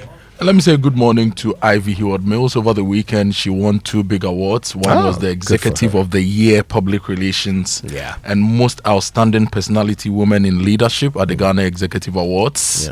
Ivy Heward Mills, congratulations to you. I'm a big fan of yes. Congratulations. Okay then. Yes. Correct human being. Okay, so we can get into the sports center then. The Joy Sports Center is brought to you by MTN. Everywhere you go, Standard Chartered Bank, here for good. Franco Trading, still phone Papa Perfy. FPAC blows your pain away, and of course all of the leagues are live and in HD on DSTV. So that's the FA Cup, the Europa and Champions League, live in HD this April and May on DSTV, your home of entertainment. So she was born to innovate, lead, and inspire change. She's an entrepreneur, she's Ghanaian, and her community is waiting for her next big move. That's why Standard Chartered's Future Makers Women in Tech program exists, to give women entrepreneurs the platform to spark bold ideas, build thriving businesses, and drive real impact where it matters most. This year we're going even further, making a deliberate push to include women entrepreneurs living with disabilities. Through this empowering initiative, participants will gain a dedicated portfolio manager to help shape their business growth journey. You get to access seed funding of up to $10,000 Ghana cedi equivalent. The city is doing well. But it's still a lot of money, about 100,000 Ghana cedis. Tailored masterclasses and invaluable mentorship opportunities, a vibrant alumni network of entrepreneurs across Africa and the Middle East. Are you ready to innovate, lead, and inspire? We're looking for women-led or owned businesses using technology to transform industries and empower communities. This is an initiative worth commending. So visit scwomenintechgh.com to apply now and take your business to the next level. Standard Chartered, here for good. And Winston, what does 10 Ghana cedis mean for you? 10 Ghana cedis? Yes. Yes, 10 Ghana cedis could be your ticket to a world of opportunities with MTN, because with 10 cedis, you can grab a SIM card if you want a new one, or you want to join the big yellow family and enjoy all the opportunities of connections, interconnectivities, data, and all that.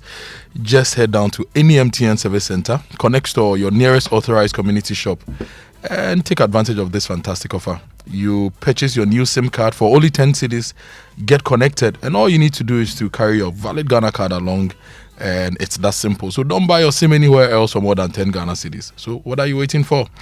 Experience the most amazing network when you join the yellow family today. Achu. Hi Kojo, good morning, how are you doing? Morning, I'm good. How are you too? I'm good. I like how you are relaxed. You know the other group of people who are as relaxed as you are. Tell me about it. Manchester United. Yeah, Manchester United fans. Former Manchester United fans who are coming back. I belong to that group too. I used to. Then Ferguson left. This is not worth my while. Let me support my house of folk like that. Tonight they launch the return. Yes. You think you are going to win? Oh, United will beat Spurs.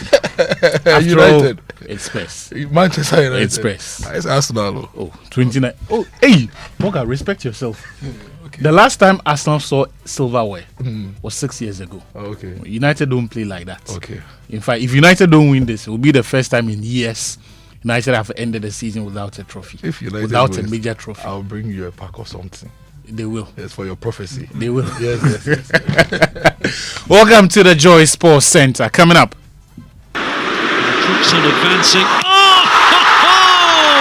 We came to pay homage to Kevin De Bruyne and will go away having seen one of the greatest goals ever scored here by Omar Mamouche. Kevin De Bruyne's big day, but the bonus track came from Omar Mamouche, who scored a howitzer goal as Man City beat AFC Bournemouth by 3-0 to go third. In the NBA, SGA shined in his West Finals debut, scoring 31 points, 5 rebounds and 3 steals as the OKC Thunder took a 1-0 series lead earlier. Let's start from football, because the Ghana Football Association on Tuesday launched the 5th edition of the KGL Foundation Inter-Regional Under-17 Colts Championship. The initiative, which was first launched in 2021, has been the bedrock to unlocking young talent in Ghana and giving them the platform to display their potential, a number of whom have found their way into the national Under-17 and Under-20 teams. GFA President Keto Kreku expressed satisfaction with the fruits of the project. From our coach fields to our Premier League stadia, the legacy of this tournament is very, very visible, with past participants thriving at both national and club levels, thanks to KGL Foundation's support. Looking ahead, our vision is very ambitious but grounded. We will continue to invest in systems that allow talents to grow, that allows talents to be scouted and be developed according to the principles of Ghana's football DNA. We are very confident that the best years of youth football in Ghana are just beginning.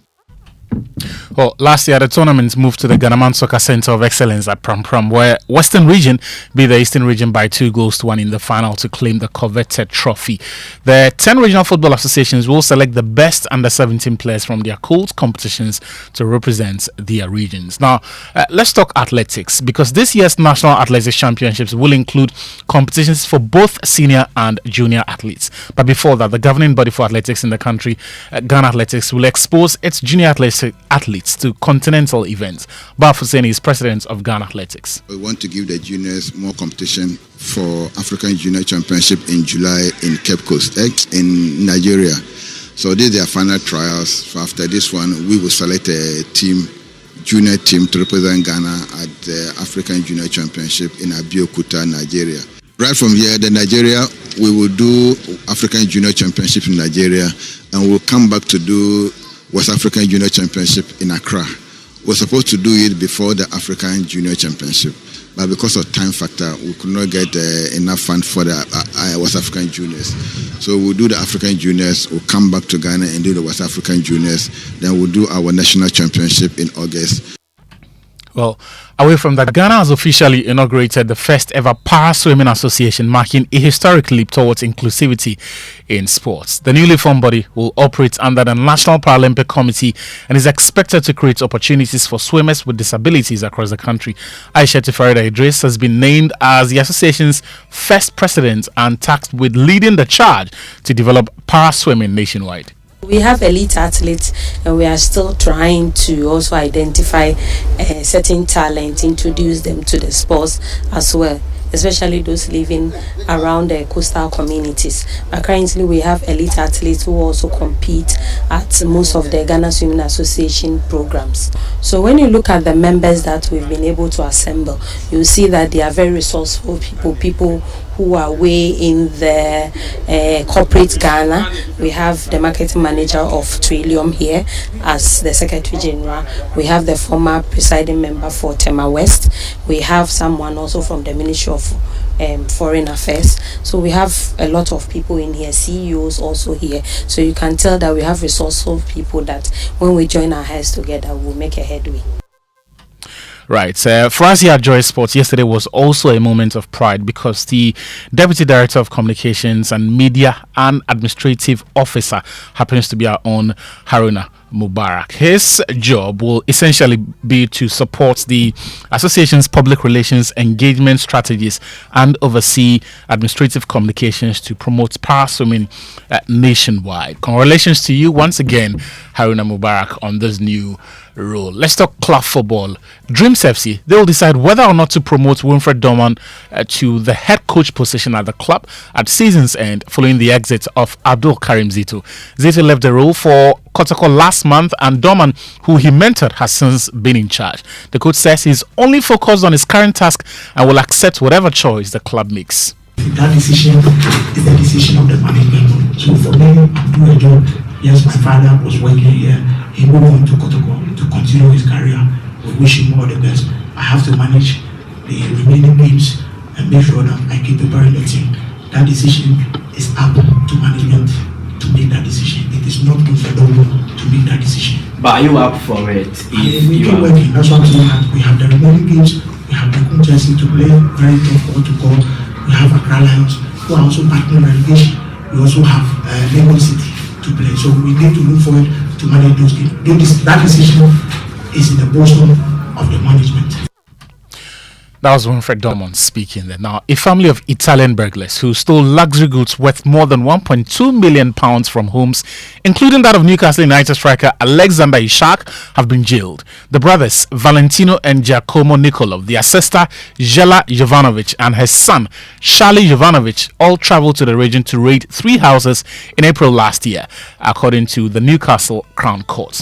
The prosecutor, Daniel Cordy, said the foursome, 2 of whom had been banned from Switzerland for stealing, were a professional gang of touring burglars, and all just happened to be from the same family. Valentino is 32 and he was found guilty of conspiracy to commit burglary, was jailed for 10 years, while the others who admitted their involvement were in prison for between 6 and 8 years each. Ishak said the attack on his home had left him with a sense of unease.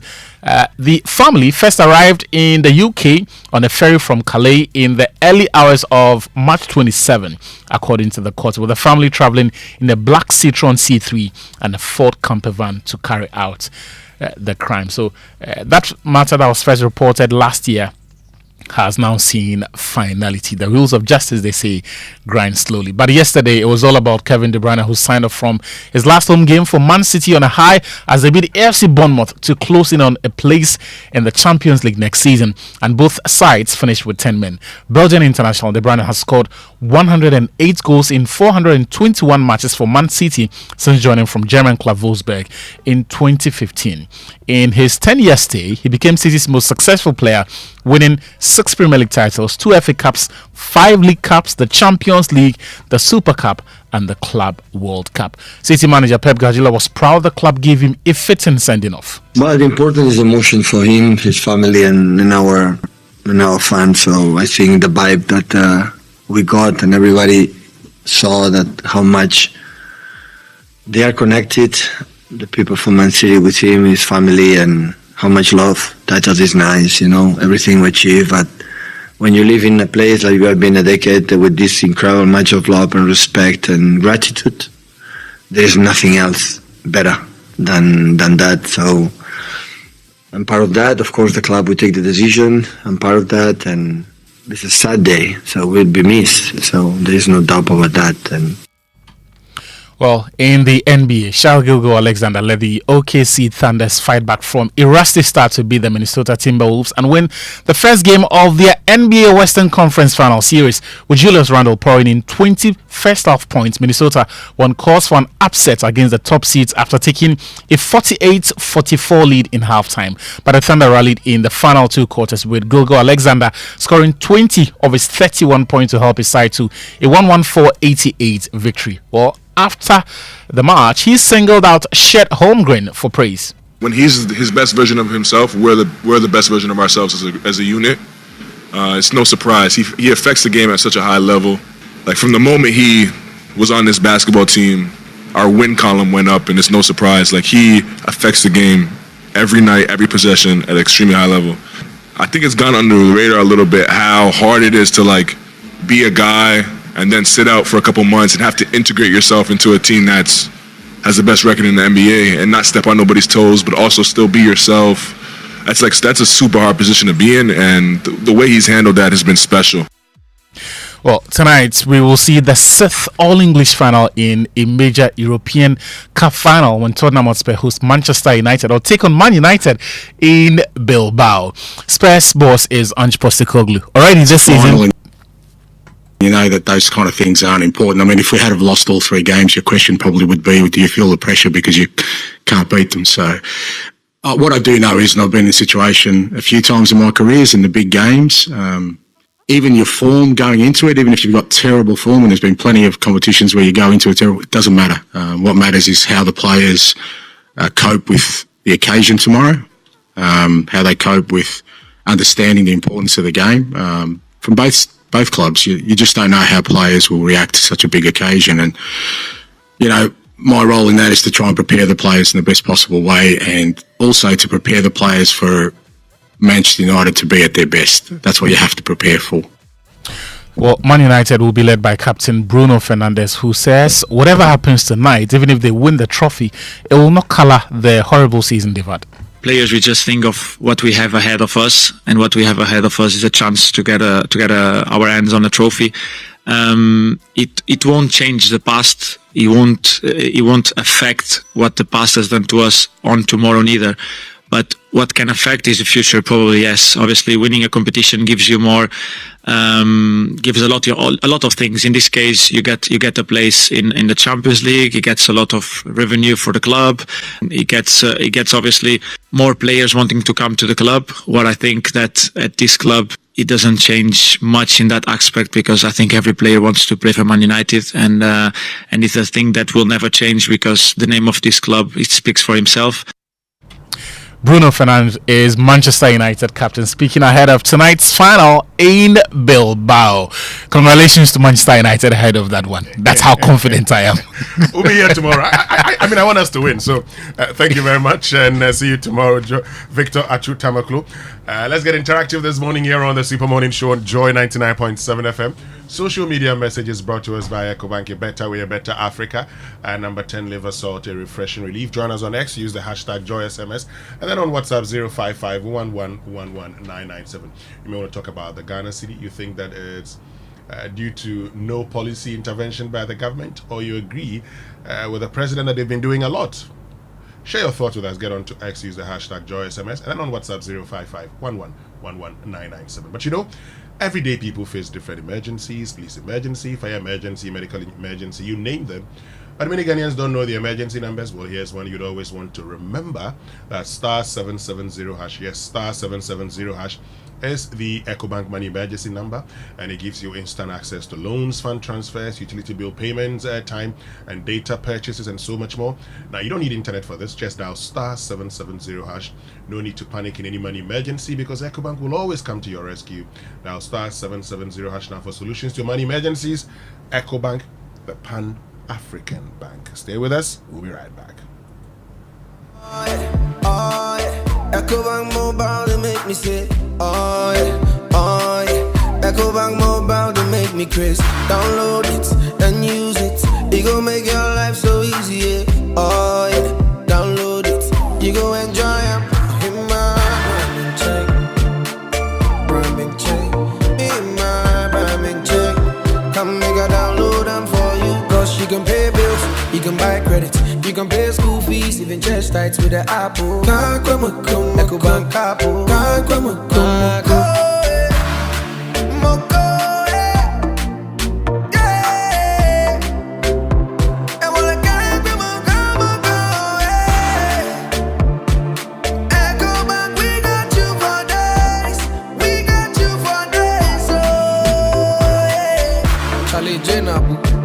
Life is easy with the EcoBank mobile app. You can pay your bills, transfer to and from mobile wallet, virtual card creation, transfer to other banks, express account opening, scan and pay, express cash, all at your fingertips with the EcoBank mobile app. You know, it's 5-star life with EcoBank. Can promise. We shouldn't have gone to that party. Masa, my head is killing me.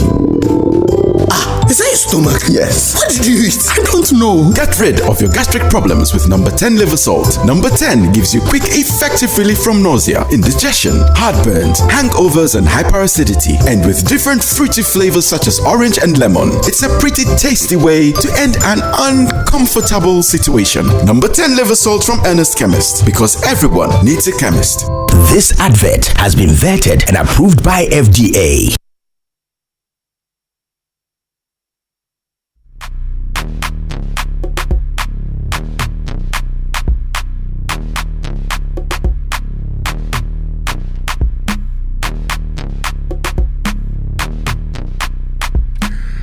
Welcome back, and thank you very much for staying with us here on the Super Morning Show on Joy 99.7 FM. And it's your birthday, Eugene Oko Ayite. Eugene Oko Ayite, who's a private legal practitioner. Happy birthday to you, Eugene Oko Ayite. And we pray for God's blessings and protection for you. But you need to do a party. That's non-negotiable. So I'm expecting the invitation. Which means it's now time for the Joy Business Minute. It's 8 a.m. brought to us by Anointed Engineering Services, the generator experts. Hello, welcome to the Joy Business Minute, brought to you by Consolidated Bank Ghana. We stand with you and Anointed Engineering Services, the generator experts. The Monetary Policy Committee of the Bank of Ghana will today begin meetings to review the economy over the past 2 months. Key issues expected to dominate the discussion will be inflation and what can be done to sustain the city's good run. Meanwhile, President John Mahama is confident that Ghana will return to single-digit inflation by the middle of next year. The President is basing his optimism on current monetary measures being implemented by the Bank of Ghana. Government has revealed that it has instituted measures that will help the country stick to new borrowing limits and spending cap for the year. And elsewhere, the fate of US President Donald Trump's centerpiece budget plan remains mired in uncertainty, despite a last-minute in-person pitch to House Republicans on Tuesday. And that's the Joy Business Minute, brought to you by Consolidated Bank Ghana. We stand with you and Anointed Engineering Services Limited, the generator experts.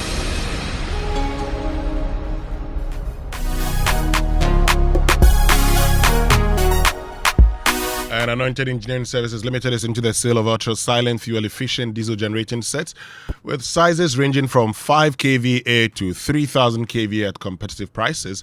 And for every generator you acquire, you'll enjoy a 5-year warranty. They also undertake maintenance and repairs of all kinds of diesel generating sets. And their services include a 24-hour emergency service, sale of genuine spare parts, reliable rental services, professional advice, sale of tire lights and rental.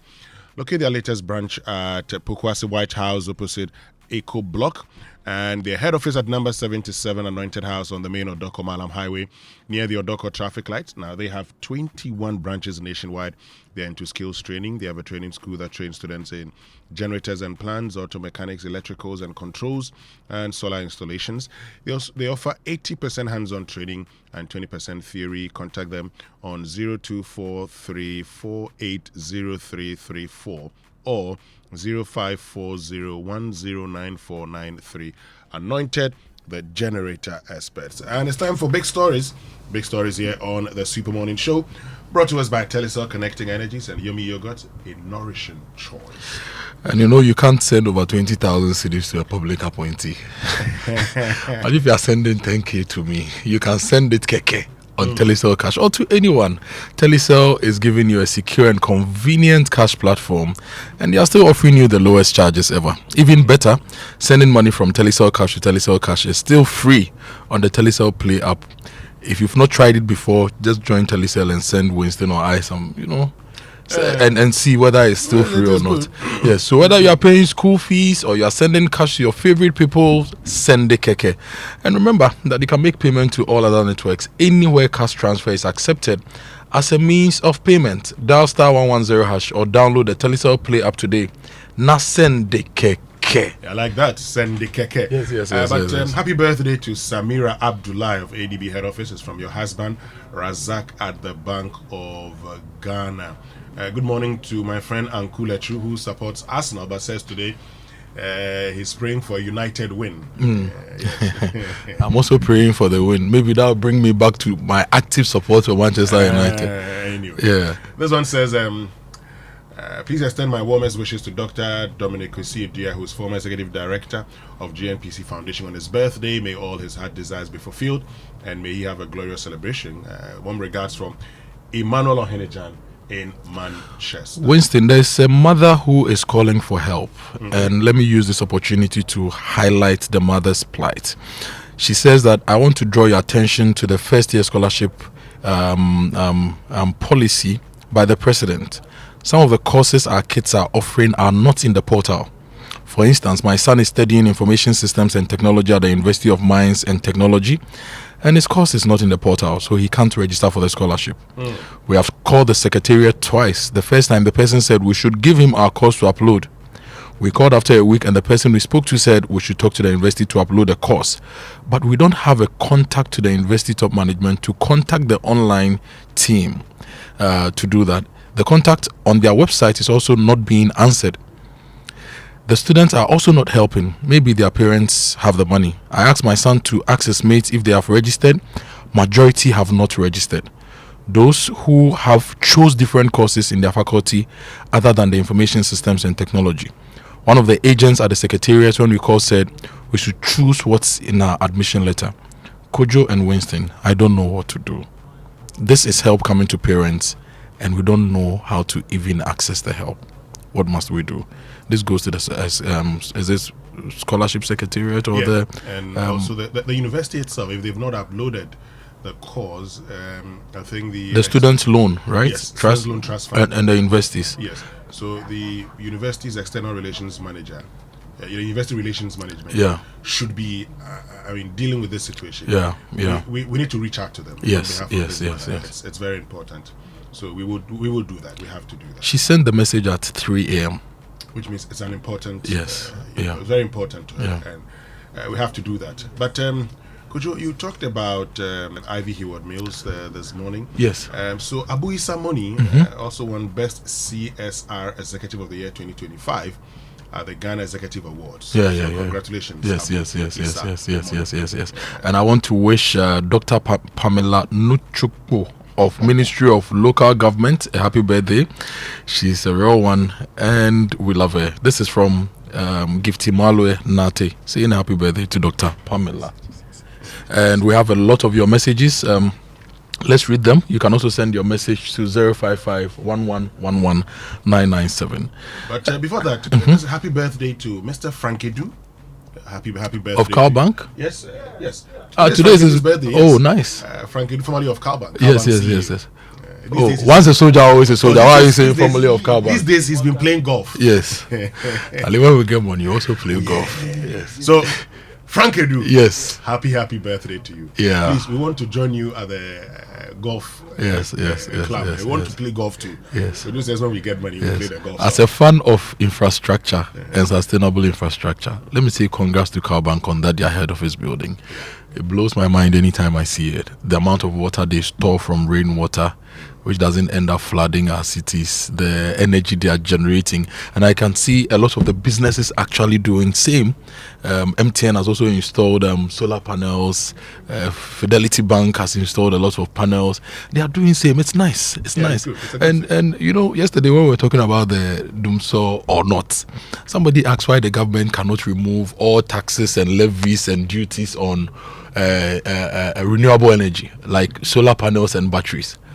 It says, if we want to increase our power production, why don't we give a lot of the power to the people so that Winston can easily buy a solar panel, buy his inverter, get his batteries, and take his home off grid and even supply electricity to the grid. Exactly. So that we don't need a billion to set up more IPPs. We take a lot of homes and offices off the grid and get that power to supply to industry and the commercial businesses.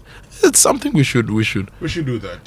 Today is also the birthday of Mavis Amano. Happy birthday to you, and Nana Techua Hagan, which means we can get into the messages. Yes. And George Agbenyega says, I think the strength of the cedi will see a single digit. Amen. George is saying we will see the single digit. I always want the cedi to appreciate. Maybe say cedi nature 7, so it should drop to 7. Even if it's 2 cry like, because at the end of the day, it makes life easy.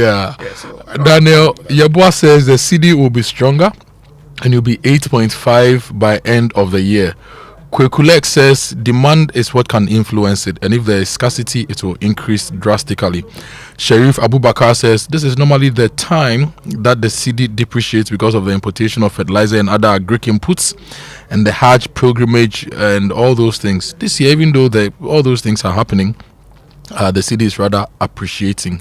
And he says this is a miracle. Now, talking about fertilizer, agri inputs, let me say good morning to the Honorable Eric Opoku, Minister of Food and Agri, and Minister of Honorable Elizabeth Ofosejari as well, Minister of Trade, Agribusiness and Innovation. This year, are we getting food? Are we going to see food inflation dropping? Are we going to get abundance of food to support industry and to support our stomachs? Let's have a conversation, honorables. Come, let's have a conversation. We are ready to listen to your plans and how Ghanaians can tap in to what you are doing. This message says, good morning, I'm Eben from Kwabenya. Decongestion of our cities has been with us for so many years, but it doesn't last due to political influences. It will be I am with mayors of big cities, and I want them to be firm this time around to sustain the decongestion exercise. Regards to Haji Ahaw of GRA and Custom Officer Aaron. So Kabna is still on decongestion, and I agree with him. We need to support our city leadership to maintain the harmony that yesterday's activities brought us. Now, good morning. The day Dr. Baumia said that they had arrested the dollar was when they were celebrating MPP's 100 days in office. Which policy did they implement then to take credit themselves? Sometimes we should give credit to where credit is due. This is Eric from Pando. Faya in the United Kingdom says it's for Dr. Baumia to discredit the current administration for the city's good run. I don't agree with him. In 2017, when he famously said that they had arrested the dollar and given the keys to the IGP, nobody contested them. He should allow this government the space to work to sustain the growth. If his government, which had barely implemented these economic policies, could take credit for the city's performance, then why can't the current government do so? Aaron Babako Kokomisa in Accra says, good morning. Traders in Accra often work in informal markets where they sell essential goods to support their families. The seizure of their products disrupts their daily operations and can lead to significant financial loss. The authorities must recognize that these small-scale traders contribute to the economy in substantial ways, generating income and providing employment. For instance, a 2022 survey indicated that informal markets in Accra accounts for about 40% of the city's employment. Thus, rather than seizing their goods, authorities should explore alternative strategies that facilitate both decongestion and the continued operation of these traders. From the reports we got yesterday, goods were not seized. What we were largely told was that the traders were cooperating and they were being advised to move. If later goods were seized, then it's because maybe those traders didn't want to comply with the directive to leave the streets. But the challenge with some of these positions is that the fact that somebody's activities, whether it's in the public interest or not, helps to take care of their family, it's not good enough reason for us to overlook the impacts on the public good. It should never be a defense for doing the wrong thing. That is how they feed their families. For example, I mean, armed robbers feed their families. Those too. selling wetlands to take money, they are using it to feed their families. So should we allow those that who are to doing happen? galamsey, they are feeding their family. But are we going to say that just because they are feeding a family, it somehow regularizes their illegal activity? Can't be so. Anyway, this message says, Kojo and Kofi, do you remember the fastest growing economy of 2010? That lasted for only 1 year. And we had started pumping crude oil. I see the city situation now as the same. Tofiakwa. For me, there, I am all for the appreciation. And please, let's have hope. Trimudehini Nanaitiamo says, from July there is going to be high demand on the dollar, and that's when the truth shall come out on who was able to manage the economy. And right now, that's this Mahama government is claiming credit. Let's wait till July and see what happens. Emmanuel Adinote says, we now have competent people who are managing the affairs of this country. So I believe that they will do everything possible to make sure the cedi remains strong against the dollar. Francis Abuaji says, Free Solutions has not predicted anything about the cedi and dollar. The attempt to drive the dollar up by gossiping is not going to work because this government has a lot of dollars and we also have a lot of gold to support the people gains. are pointing out the difference between what Dr. Baumia says they did, which was to basically shore up the reserves of gold, and what President Mahama says he's doing, which is basically exporting a lot of gold to gain more forex. Okay, so one is backing up the gold reserves, one is backing up the forex reserves, right? And it just happens that they are doing it through the increased export of gold. So the suggestion here is that if you are backing up forex reserves, that is what is going to bring down the price of the forex, rather than if you are just stacking up gold. The gold board is also working to bring us more gold. So we get more, we sell more, get more, we sell more. The thing in the past, when we sign on to the IMF program, when we're getting into the IMF program, you had the previous government officials consistently saying it was for foreign exchange support. The fact that at the time, because we had been shut out of the international market, international capital market, it was very difficult for us to get the needed foreign exchange into the country. And so at the time, the belief was that if we went into an IMF program, we'll get some much needed dollars into the country. So the thing about the gold board and about the export of dollars, of gold, is that it actually increases your supply. Once it increases your supply, where there is demand for it and you can meet the supply, you're good to go. Yeah. The moment you cannot meet it, that is when we say, if you are prepared to pay more, I give it to you. Yeah. But once you can meet it, oh boy, you're good to go. And so for me, look, the truth is that there is a favorable commodity market today. Tap into it. Yeah. But as you tap into it, also look at how you can deal with the situation going forward. So I'm sure by now we're doing our projections to see, and a lot of our our cocoa and gold are forward traded. Yeah. So we probably have signed a deal or two into 2026, 2027. At what rates did we sell them? If they go down, for instance, the spot sales that we engage in, so beyond the contracted sales, the forward sales, we have spot sales. Yeah. The spot sales, for instance, what will be the volume that we will be engaged in? Yeah. That in itself also helps. So, it's Winston, does Cocoa Board still have outstanding orders to deliver to? Or they've cleared the backlog? I'm not aware they've cleared it. At the beginning of the year, they had outstanding orders. So I am not aware they've cleared it. But now that you've raised it, I'll check. Talking about foreign trading brings into the picture how we should diversify export markets, right? How we should diversify our economy. For example, if non-traditional exports are getting you over $3 billion and you have capacity to increase that to about $10 billion, you need to aggressively pursue that. If your country is the number one supplier of yam in the world and Jamaica is number 2, and yams give you about 50 million, and there are people in the Oti region, northern regions and all these places who need support to farm yam, you need to strategically find a way of asking yourself, how do we farm yam? Then you would realize that you need planting material. Then you say, let me give $50,000 to the Ghana Atomic Energy Commission, the Biotechnology and Nuclear Agric Institute, to grow more yam seeds and distribute. Mind you, this yam seeds you are growing, it's not like the maize and the other things that you are importing, which also affect your forex. So our diversification strategy must be tight, it must be correct, and it must give us that breathing space so that when gold fails, I'm not praying it does, or if gold fails.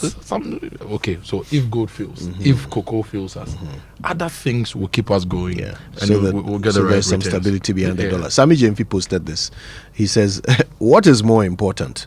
1, accumulating physical gold reserves with a dollar to cedi exchange rate of 16, or 2, accumulating adequate forex liquidity through unprecedented gold exports with a dollar to cedi exchange rate of 12.2. Alhaji Baumia must answer this simple question. Let me read this final message. It's from Israel. He says, guys, I heard you talk about the scrapping of taxes on solar panels and the rest, and it reminded me of a conversation I had with an ECG official when I told him I was going completely off grid at home. He said I would regret it and that they were going to improve to the point that the grid power would be cheaper than my solar solution. It's been more than 4 years. I had a conversation with another official at the Energy Commission about feed-in tariffs.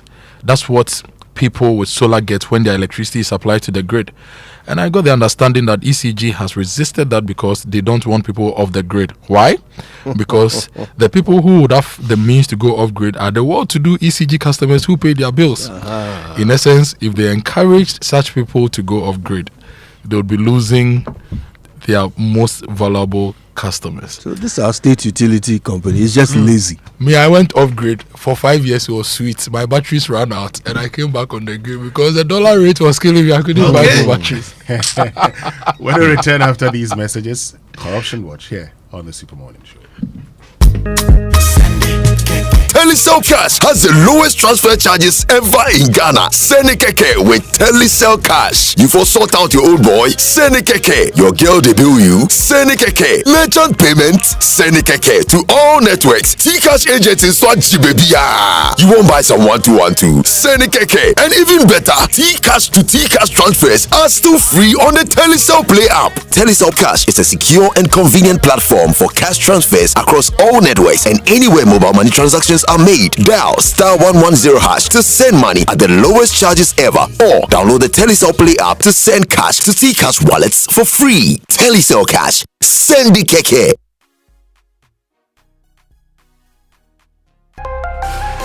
Are you tired of rising fuel costs and frequent service and maintenance draining your budget? Are you a transport business thinking of the best eco-friendly and cost-saving option for a car? Then switch to the Cerio Nano 3 electric vehicle. The Cerio Nano 3 EV is proudly marketed and distributed in Ghana by Anointed Engineering Services Limited. The sleek Cerio Nano 3 electric vehicle, with its advanced technology and high performance, emits zero emissions because it does not run on fossil fuels. No need to worry about a charging station because you can charge your Cerio at home directly by plugging into the socket. The Cerio Nano 3 electric vehicle offers unmatched comfort, interior design, fast charging, long-lasting battery, and a portable digital ultra-silent genset for backup charging no matter your power situation anywhere. Visit our brand new and ultra-modern showrooms in Accra and Kumasi. In Kumasi, Asukwa, in front of the TAT yard on the Ak Mayanka Road. Call our hotlines on 0544 340589 and 0243 480 334. Anointed also stocks genuine spare parts and delivers after-sales services 24/7 for our Cerio Nano 3 EVs. The Cerio Nano 3 electric vehicle. Experience a legacy of luxury modernized. Cerio EV. Go electric. The EcoBank Joy News Habitat Fair 2025. Dream it. Own it. Live it. Coming soon.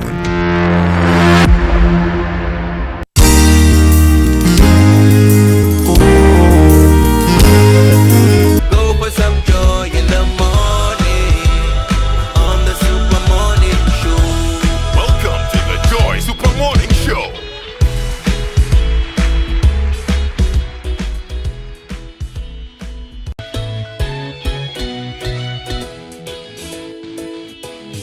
Wake up to joy, joy, joy.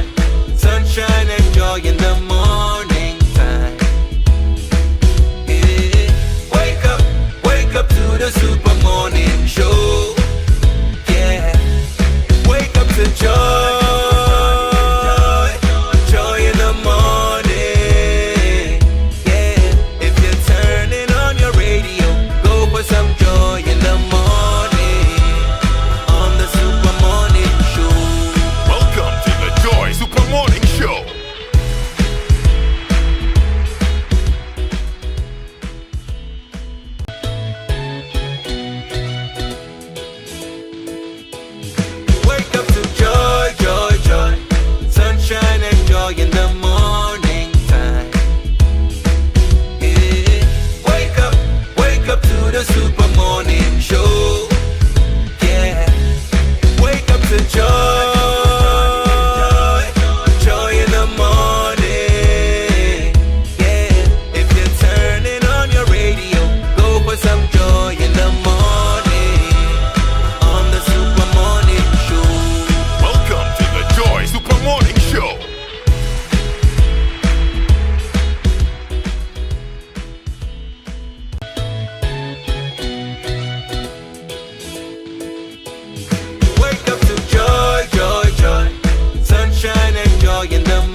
Charcoal toothpaste. This gives me confidence all day. Anytime you meet Amma, don't be surprised I smile showing my beautiful white teeth because I don't have cavity thanks to Kel Charcoal toothpaste for its natural charcoal properties. In fact, we are like twins. I can't go without my Kel Charcoal toothpaste. That be why I dey use Kel Charcoal toothpaste morning and night when I dey go bed safe. It dey make my teeth white when it dey comot every scent from my mouth inside. My confidence level dey go up, so I dey show my 32 teeth all.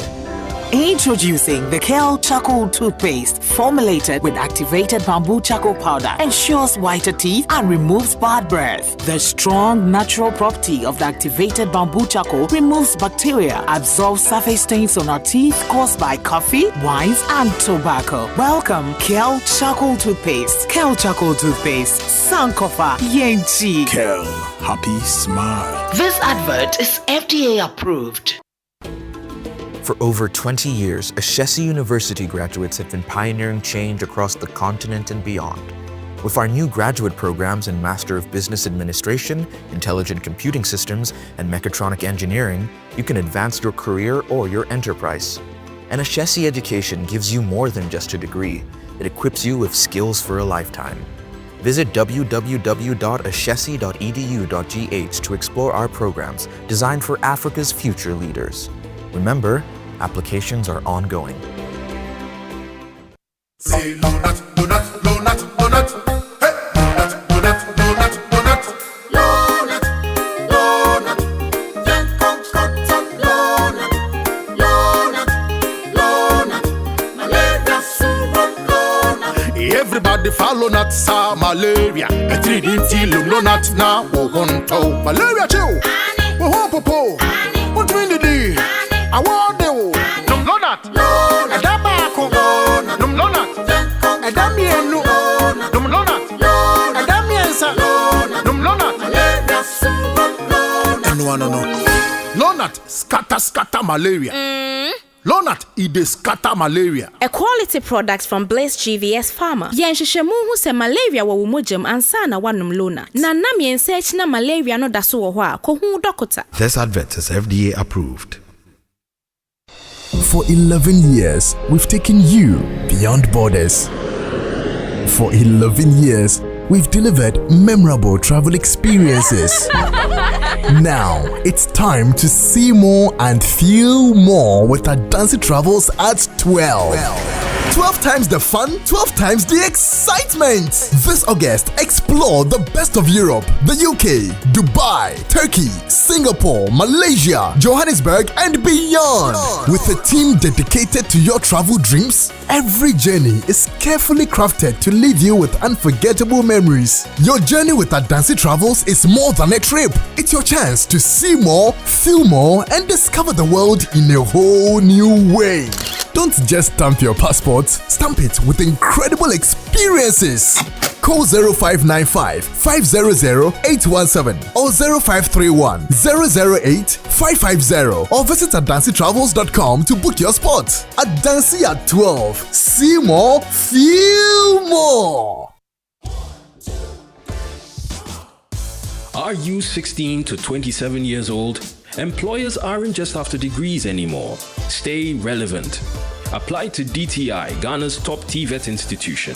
We offer cutting-edge programs like precision welding and fabrication, design innovation and entrepreneurship, with hands-on training to prepare you for real-world challenges. Join us and succeed in industries like manufacturing, construction, and technology. At DTI, you'll learn by doing in a supportive environment. Be inspired by success stories of TVET graduates thriving in diverse fields. Visit dtiafrica.com or call 054 169 3534. Pick up admissions forms at our campus in Mimpasem, East Legon. DTI, wired for jobs.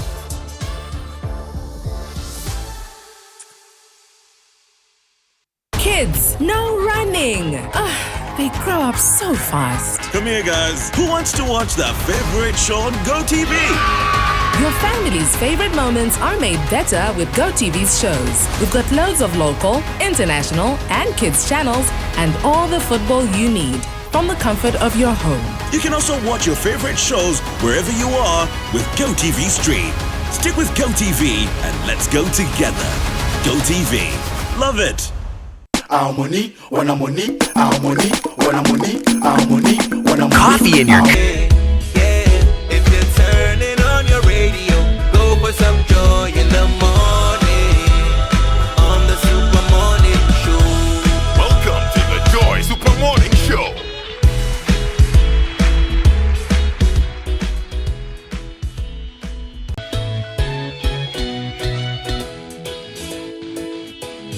Wake up to joy, joy, joy. Sunshine and joy in the morning time. Yeah. Wake up to the Super Morning Show. Yeah. Wake up to joy, joy in the morning. Yeah. If you're turning on your radio, go for some joy in the morning on the Super Morning Show. Welcome to the Joy Super Morning Show.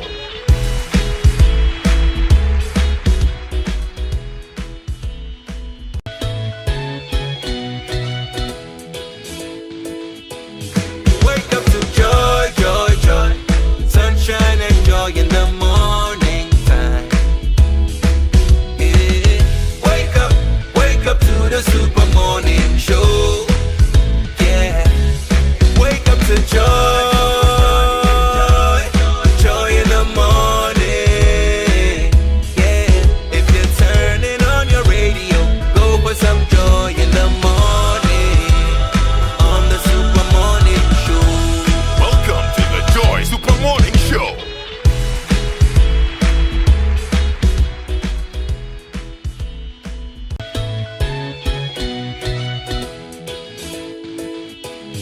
Wake up to joy, joy, joy. Sunshine and joy in the morning time. Yeah. Wake up to the Super Morning Show. Yeah. Wake up to joy, joy in the morning. Yeah. If you're turning on your radio, go for some joy in the morning on the Super Morning Show. Welcome to the Joy Super Morning Show.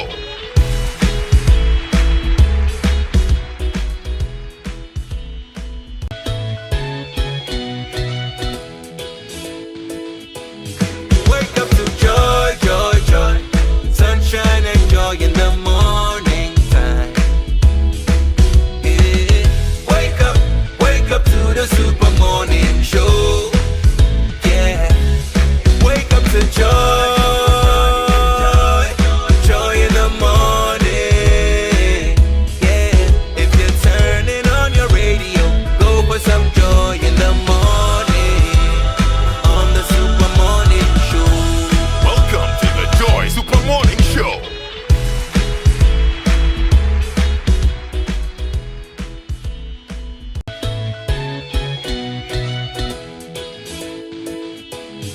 Wake up to joy, joy, joy. Sunshine and joy in the morning time. Yeah. Wake up to the Super Morning Show. Yeah. Wake up to joy, joy in the morning. Yeah. If you're turning on your radio, go for some joy in the morning on the Super Morning Show. Welcome to the Joy Super Morning Show.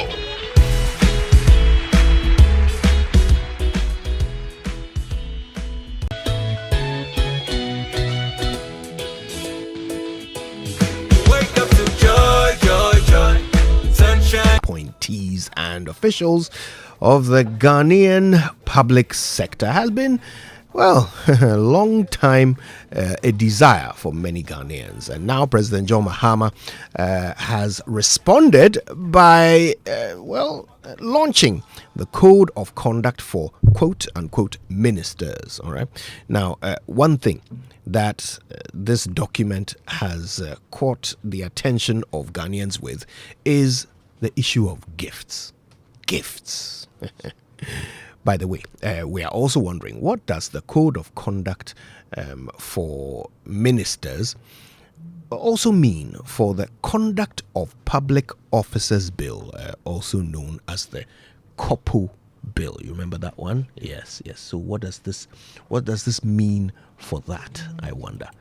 We raise these questions and more today on the Super Morning Show. Stay with us. It's Corruption Watch. Now, listen, this morning, we will dissect and compare the Code of Conduct launched by the President and that of the countries like Uganda, Rwanda, Ivory Coast, as well as also do a comparative analysis of the COPO Bill and the code that has been launched by President John Dramani Mahama. It's Corruption Watch. You're very welcome to it right here on the Super Morning Show.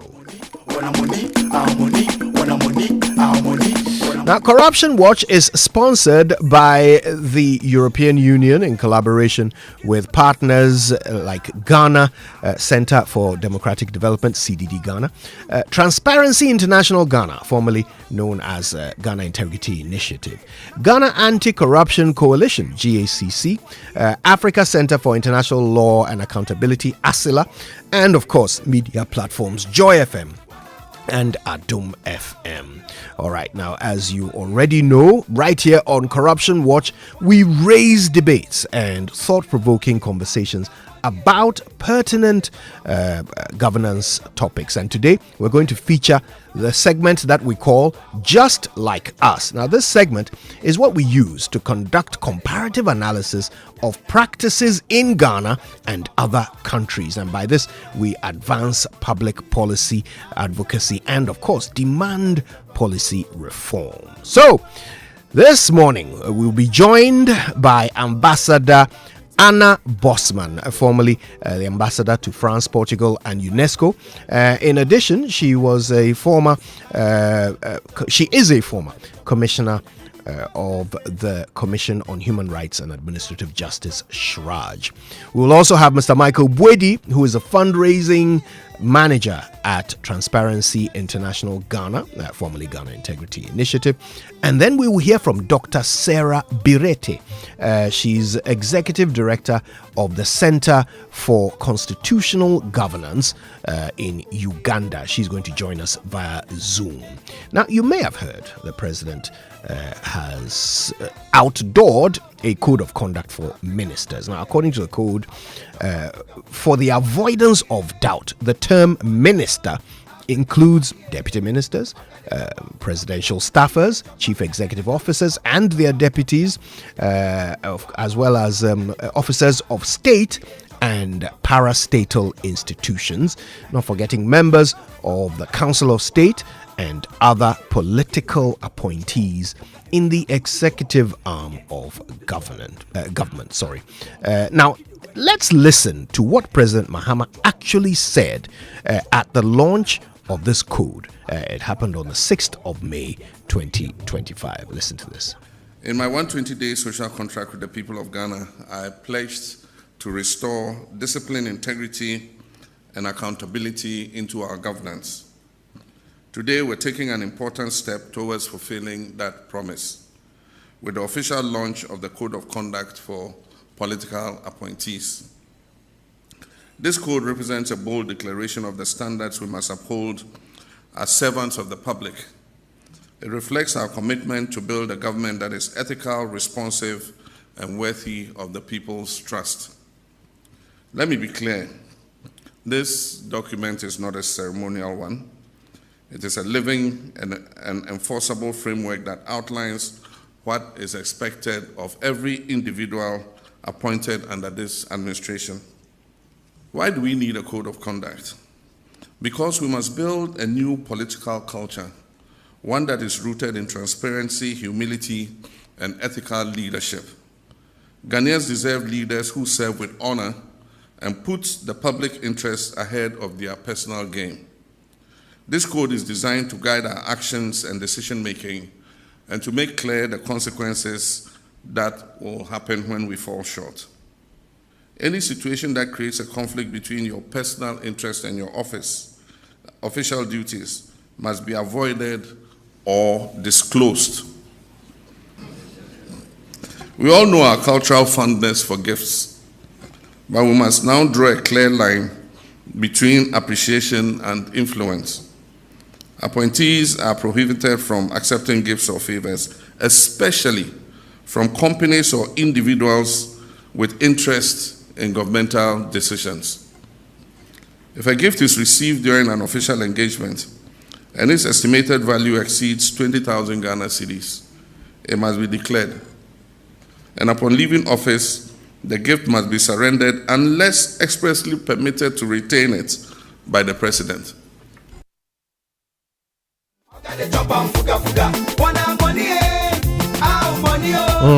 So you heard President Mahama there speaking to the Code of Conduct for Ministers, which he launched on the 6th of May this year. All right, now in sections 1.5.12 and 1.5.13 of the Code of Conduct, the matter of gifts and hampers is addressed. Okay, now on gifts, the code states, and let me quote, to avoid the creation or appearance of an obligation, a gift in cash or kind are not to be solicited or accepted from commercial enterprises or any other organizations. An exception to this rule is the acceptance of a gift or presented during an official visit to an institution. The code also states that, quote, where the minister wishes to retain gifts received, he may do so only if the estimated value does not exceed 20,000 Ghana cedis. All right. Now, wherever a matter of such importance comes up, we ask the simple question, what is the best practice? How is it done in other parts of the world, in other countries, especially those in other parts of Africa? All right. So today our guests are going to help us answer these important questions and more. But before we get to our guests, Kojo Akoto has some details that we've gathered on other countries and their practice of this particular provision in the Yes, and Kojo, you know, as you may be aware, in Ghana we like to compare ourselves to countries such as Nigeria. So football will compare, infrastructure we compare, Jollof we compare. There's also Rwanda, there is Ivory Coast, and our scan across the African continent shows that in Rwanda, public officers are allowed to accept gifts with values less than $70. In fact, Rwanda was the first African country I visited, made a lot of friends I still keep in touch with, so we always try to compare notes and see how things are going. So that $70 is about 870 Ghana cedis at the current exchange rate. It may be lower tomorrow if the cedi still keeps appreciating against the dollar. Now, still in East Africa, the Kenyan Leadership and Integrity Regulations stipulates in Section 5 that the public service officer may receive non-monetary gifts not exceeding the value of 20,000 shillings. That amount is the equivalent of about $150 or about 1,900 Ghanaian cedis. In addition, the Kenyan regulation says the officer must declare the gift and the gift must be recorded in a gift register. Also, in East Africa, the Ugandan Leadership Code Act 2002 provides in Section 10 that a leader may accept a personal gift or donation from a relative or personal friend to such an extent and on such occasion as is recognized by custom. And notwithstanding the provisions of this section, a leader may accept a gift if the gift is in the nature of a souvenir or ornament and does not exceed 5 currency points in value. Now, you may be wondering what a currency point is. A currency point is worth 20,000 Ugandan shillings. Therefore, 5 currency points is equal to 100,000 Ugandan shillings, the equivalent of about 340 Ghanaian cedis or $28. You see that value? Wow. Yes, ours is 20,000, right? Now, this is 100,000 Ugandan shillings, the equivalent of 340 Ghanaian cedis or $28. And this includes gifts from family members on customary Yes. occasions. Now let's come to our neighboring Ivory Coast. Ivory Coast and Ghana, there we are one. In Ivory Coast, the legal regime governing gifts is determined by the decree of the Council of Ministers. The decree provides that the acceptance by the agent of the public treasury of any favor, gift, remuneration, or hospitality offered by suppliers and service providers or any other outside organization in connection with the public treasury is prohibited, except in the following circumstances. 1. Gifts or donations offered in connection with conventional social events, birthdays, weddings, childbirths, deaths, promotions, holidays, or religious rites. B. Hospitality offered as part of official events, conference, training, fair, forum, product presentation, etc., organized by the partners. However, the monetary value of the hospitality for a given employee must not exceed the amount granted to other participants in the same socio-professional category. So, just like us, these are what the other countries are doing. We are looking at $28 for Uganda. We are looking at some $150 in Kenya. You are looking at some $70 in Rwanda, and in Ivory Coast it's prohibited except for the instances that I mentioned. Kojo. Fascinating stuff. Thank you for this. Now listen, if you've just joined us, we're having a conversation on codes of conduct, including gift giving practices here in Ghana and in other countries. Okay, we will also be juxtaposing President Mahama's code of conduct with the proposed conduct of public officers law. And to help us with this, let's say good morning to our guests. We have here in the studio Ambassador Anna Bosman, former ambassador to France, Portugal, and UNESCO. She is also the former commissioner of SHRAJ, which is the Commission on Human Rights and Administrative Justice. Your Excellency, good morning to you. Good morning. It's very nice to have you. We have also with us Mr. Michael Bwedi. Now, Michael, of course, is the fundraising manager at Transparency International, Ghana, and that used to be Ghana Integrity Initiative. And Michael is here with us in the studio. How are you, Michael? Nice to see you. Fine, thank you. Good to see you too. Excellent. Thanks for making the time. We will be joined by Dr. Sarah Birete, Executive Director of the Center for Constitutional Governance in Uganda, and she'll be joining us via Zoom. But let's get started here in the studio. And Dr. Bosman, it's been a while, so it's good to have you. But I wonder, have you been paying attention, following some of the activities over the past few years here in the governance space? Has anything been occupying your time since you left SHRAJ?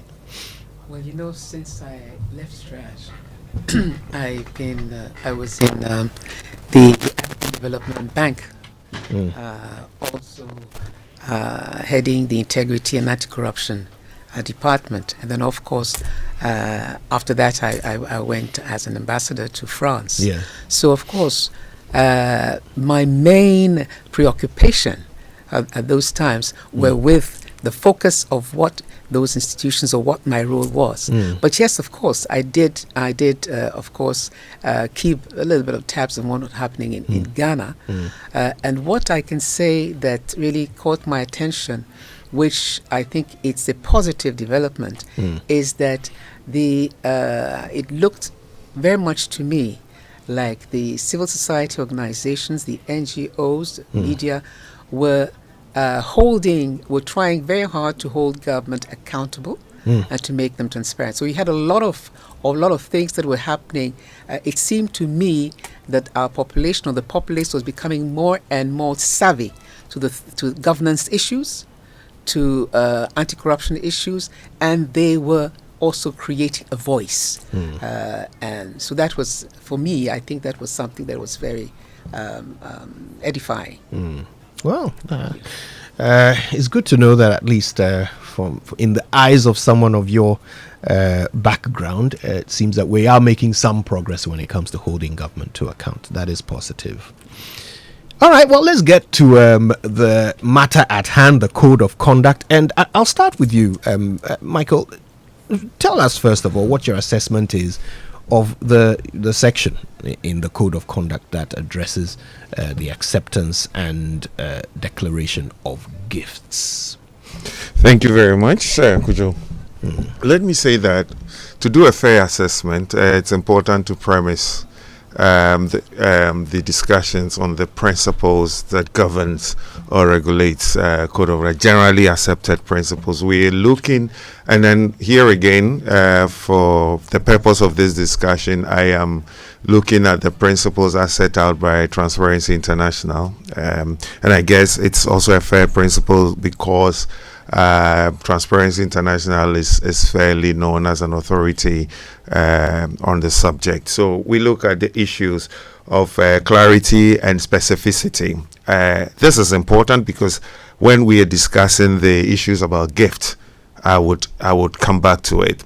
Then we are also looking at issues of transparency and accountability.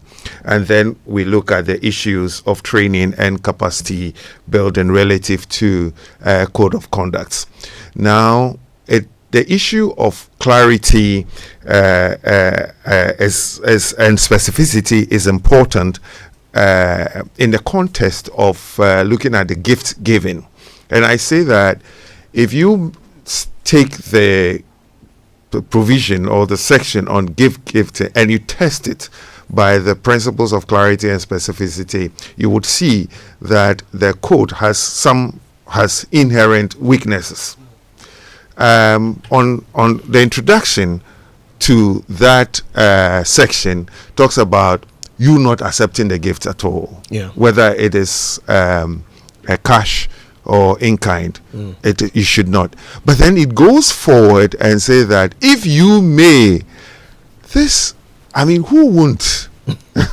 Because you see, if you read that section, the whole section, it talks about the fact that in public events it is not acceptable, it's not a good practice, you will offend the system, and therefore you have to collect it and declare. You would realize that the code is very heavy on the accountability and transparency component, but very weak on the issue of specificity and clarity, because it leans more on double standardness. You shouldn't, but if you may, but we know that we all will. Now the section goes forward to talk about the fact that if it exceeds 20,000, now materiality comes in. If you talk about 20,000, if you read the best practices that your earlier discussant also they talked about, you realize that the values are very low. Are very low, and it's estimated that they are so low that it will hardly influence a public official. Now we are talking about our situation where it is more than $1,000. We are talking about even at the current exchange rate, we are talking about something close to about $1,000, $3,000, $4,500. This figure is set thinking that, well, ministers, but we are talking about the ministers usage in a general sense. Have you thought about the DCE in some remote community? What 20,000 means to that individual? So you may think that 20,000 in no way would compromise the appointees here in Accra or the big cities, but 20,000 is a whole lot of money to a DCE in some remote community, and that 20,000 can't compromise somebody. So these are the inherent weaknesses, particularly relative to the gift. Yes, the gift. It's interesting. Now, to go further, it talks about the fact that you should declare. Well, I come to then the provision assumes it will be a material gift. But what about cash? I come to declare. And then he says that if you would use it, then you must surrender. What if you have spent it? Are you talking about if it's cash and you've spent it, are you going to refund the money at the end of your term? So these are some of the inherent weaknesses relative to the gift and the code of conduct. Right. I'm sure when we make progress, we will discuss how you juxtapose that to other and No what doubt. the code of conduct. I say that if you take code of conduct, we have what we call the rule base and then the compliance base. The rule base are like, you would refer them to like the Nuremberg Code and the likes. They are more of one that sets standards of operation, and they are more administrative. And this is what this code of conduct seeks to achieve. Right. But it can't face the test of time. And it seems to have been made specifically for this regime, but are not looking beyond the regime. We'll talk about why it is necessary to look at the conduct. We'll get of into public all that. office. But I want to bring in Dr. Bosman. And before we hear you on the specific provision on gifts, I'm curious about your take generally on the president's decision to have a code of conduct for his appointees. Well, I think that probably the intention to have a code of conduct, which really is an ethical standard that he's setting for his appointees, is a good one. But a code of conduct for ministers is just a set of ethical guidelines which they should follow, and principles that should apply. But when you think about the enforcement and where it looks like the enforcement of some of these clauses are going to be, say, at the discretion. When you read it, it's at the discretion of the president. Yeah. Then all of the points that Michael has brought up become really, really important for us to look at. Now, one would ask, yes, most institutions, most companies do have a set of guiding principles that they call, ethical standards, our code of conduct. But what is very important, these ministers are public servants. And therefore, there is the Conduct of Public Officers Bill. And that is the one that should be, first of all, it should be passed into law. It should come before Parliament and be passed into law. And that will make it much, much, much, much easier, even for the president, to be able to, say, manage his appointees, because the appointees would also have to be under the Conduct of Public Officers Bill. And so Shraj, I believe, even this year, Shraj came up and really urged Parliament to pass this bill, which has been held in abeyance for such a long time. And Shraj itself did a lot of work on code of conduct. The problem for Shraj at that time was because it was not a law, it could not be enforced. Yeah. But a lot of the principles that are in the Conduct of Public Officers Bill have really been tested by GII. Well, you're not. Yes, GII. TI. And yes, TI Ghana. TI. Ghana. A lot of NGOs. And then it has also been tested against the international legal regimes that cover the conduct of public officers.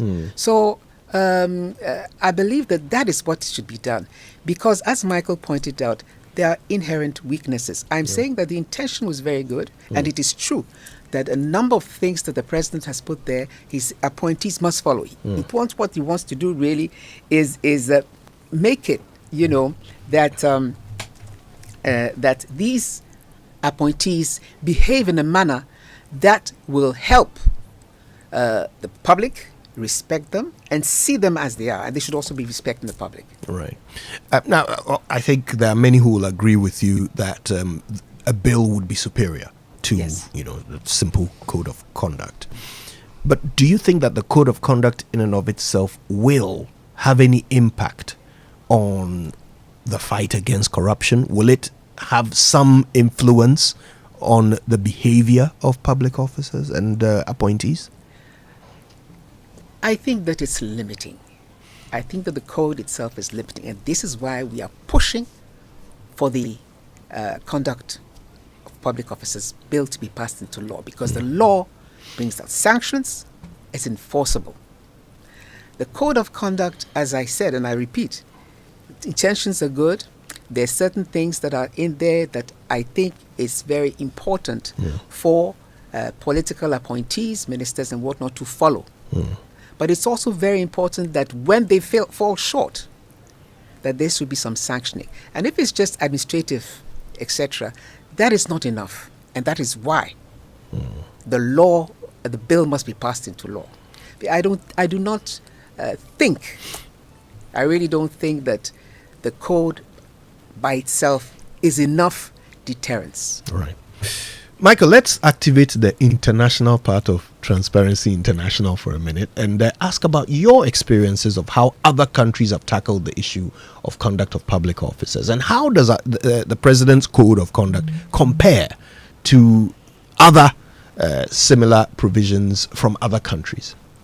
Well, before I get there, can I quickly add to what Mom just said? I would say that the international best practice or what could stand the test of time is when you link your code of conduct to established statutes, so that you move away from an administrative sanctions. Why do I say that? And why is that principle the generally accepted principle? It is the principle because, one, if your code of conduct only prefers administrative sanction, then the motivation to comply diminishes. Why? Because look, the reason why you will engage in corruption or anybody will commit a crime is when the benefits that will accrue to that individual for committing the crime is far more than the sanctions thereof. So if I know that by accepting a gift of, say, 100,000 or $1 million, all I get is to be sacked, I would go invest that 1 million. I'll take the 1 million, invest it in even government bonds, and then sit home and just reap the interest thereof. So really, what have you done? So we always talk about the fact that you must make corruption a high price and a low gain enterprise. But what this code of conduct, as we see, and which has been what most countries internationally are shying away from, is that this is more administrative. Deterrence is weak. The cost of non-compliance is relatively very low. You see, so we need to move the threshold, and that is where we come to the compliance base. Now, if you read the code of conduct as it is now, it doesn't even link it to the gift tax. There is no mention of the gift tax in it.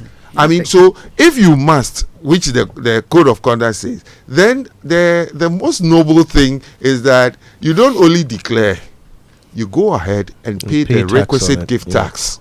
So then you have complied with the GRA regulation or law on gifts. You understand me? Failure to do that, then you can be taken to court, and then either whatever sanction thereof you face. So that linkage is missing, and that is what weakens, for instance, this current code of. However, I mean, if you take conflict of interest is at the heart of every corruption, public sector corruption. And the call for passing the code of conduct, as Madam had alluded to, passing the conduct of public officers bill, that now the conduct of public officers bill, if passed into law, will criminalize conflict of interest. So therefore, when you engage in corruption, you are not only cited for that material or single, but you will also be cited for engaging in conflict of interest. Yeah. And therefore, when you are going to engage in any form of corruption, you think twice, right from the beginning. Right from the beginning, right when the thought drops into your head, when you are in the arena of perceived, conflict of interest, you quickly think about the consequences thereof before you even engage in that corruption. So internationally, people are legislating codes of conduct. They are looking at making it compliance based, so that the sanctions, so that there are prescribed sanctions to that individual. Look, I say this, that looks like more often than not, and we are praying that President Mahama would move away from there. We have always looked at the aesthetics of our politics and policies. What is it that if I do, the citizens will be happy? This code of conduct, the next administration, even if it's an NDC party succeeding, is likely to throw it away and do its own code of conduct.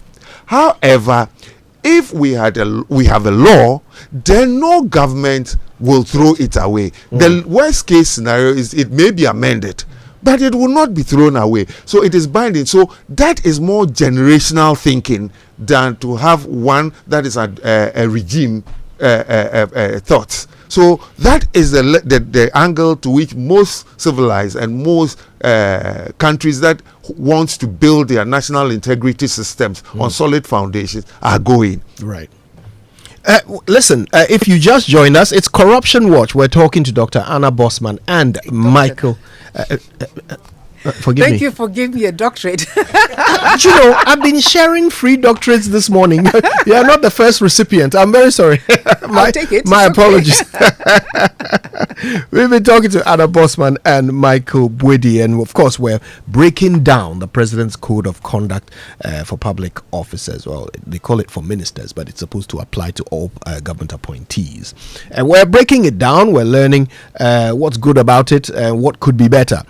We're going to take a break. When we come back, we'll get into some interesting aspects of it. For example, let me read this to you. Okay, this is from paragraph 1 of the Code on Gifts. It says, and I quote, "Gifts in cash or kind are not to be solicited or accepted from commercial enterprises or any other organizations."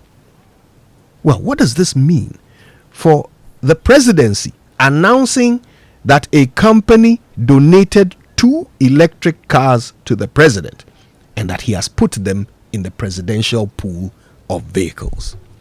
Does this violate the president's own code of conduct? Let's talk about that. Also, why is it that the provision on gifts is only about receiving? What is the limit for how much a minister or government appointee can give? Did Agrada's gift, for example, exceed the limit or not? Stay with us. We're getting into that and more when we return. Ah, my little ones, gather around. Once upon a time in the heart of Accra, a man in his fancy car sought directions. But oh, the Ghanaian way. Hello, bro. Good afternoon. Can you please show me where the Presby Church is? Go straight. 10 left at the big mango tree with the broken branches with most of the mangoes falling. Ask there. Anybody will show you. And when the Black Stars take to the field, every Ghanaian becomes a coach. Ah,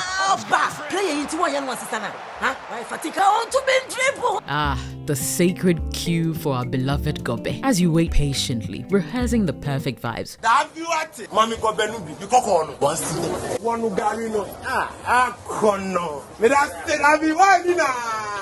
These, my dear ones, are some few moments that make our Ghana truly special. And as we share these stories, let us also remember a plate of lele rice, connecting our hearts through the flavors of our culture. Special moments are worth celebrating with lele rice. Lele rice, yenimno fritete. This advert is FDA approved. City's Not Picky promotion. As you requested, we have dropped our prices for you. So rush to any Electroland showroom or authorized dealer store across Ghana and grab your desired Samsung, TCL, Media, and NASCO appliances at unbeatable prices. For your favorite TVs, refrigerators, air conditioners, washing machines, gas cookers, home theaters, microwaves, and many more, we have them on price drop. Thanks to the city's appreciation against the dollar. Enjoy convenient prices that fit your budget. Don't miss out. City's Not Picky. Electroland Day for you. Welcome to Spintex Plaza, where living and working blend seamlessly. Spintex Plaza, the place to be. Furnished apartments feel so free. Imagine coming home to a luxurious furnished apartment with everything you need. Rooftop pool, swim under the sky. Rooftop bar where the good times fly. Rooftop gym, get fit and strong. Spintex Plaza, you can't go wrong. Spintex Plaza, your home, your work, your lifestyle. Come see us today or call us on 0241 327 363. www.spintexplaza.net. Building or renovating? Look no further. At Interface Limited, we have everything you need to create stunning spaces. Transform your interiors with our top quality plasterboards, acoustic ceilings, and cement boards. Step into style with our exquisite laminate and engineered floors. And for your data centers, durable raised access floors. Elevate your outdoor spaces with our WPC decking and fencing. Protect your home with our beautiful and reliable roof shingles, insulation, canopies, and PVC fascia boards. Add a touch of elegance with our beautiful POP cornices and roses. Quality, affordability, and style all in one place. Building a better Ghana, one space at a time. Visit www.interfacelimited.net or call 0274 999 999. FPAC is effective for headaches and relieves the symptoms of flu, colds, and catarrh. FPAC blows away the pain associated with sore throats. During and after a hard day's work, FPAC relieves you of body pains. After the day's sports workout, FPAC helps the body to control the aching muscles. FPAC is effective against feverishness. FPAC reduces body temperature associated with malaria and other fevers. FPAC is effective against rheumatic pains. You can find FPAC in all pharmacy and chemical select shops throughout the country. FPAC is not recommended for children less than 16 years of age, ulcer and asthmatic patients, pregnant and lactating mothers. If symptoms persist for more than 2 days, consult your doctor. FPAC blows your pain away. FPAC Junior follows in the tradition of FPAC tablets, a trusted friend to relieve your child of pain associated with teething, catarrh, cold, and fever. The good that FPAC does for you, FPAC Junior does for your child. FPAC Junior is for children between 6 months and 12 years. FPAC Junior blows your child's pain away. TCL's champion deals are here and they are big and bold. Buy 50-inch, 55-inch or 65-inch TCL QLED Pro 4K Smart Android TV starting from 7,999 Ghana cedis and get free 32-inch TCL TV. Buy TCL 75-inch, 85-inch or 98-inch TV and get free 43-inch TCL TV. The bigger the purchase, the better the deal. Buy TCL 115-inch QD Mini LED 4K TV and get a free 85-inch TCL TV. Discount so huge you'll feel like a winner. Looking for TCL refrigerators, washing machines, water dispensers, audio soundbar, and more at cool deals? Rush to TCL showrooms and authorized TCL dealers in Ghana before stock runs out. Terms and conditions apply. TCL, inspire greatness. Super Morning Show. Our money, when I'm money, our money, when I'm money, our money, when I'm money, our money.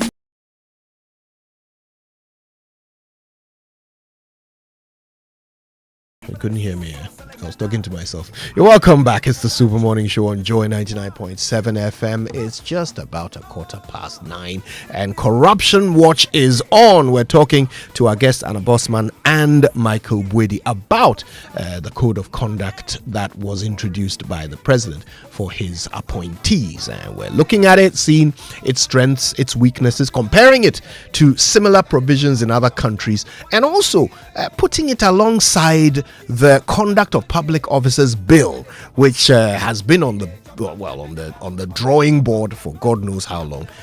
advocated for by CSOs, but still not yet seeing the light of day in Parliament. We're talking about it all with our two guests. But just before we get back into the conversation, yes, let me tell you about MTN's opportunity they are giving to you if you want to grab an extra SIM card, if you want to join the MTN family.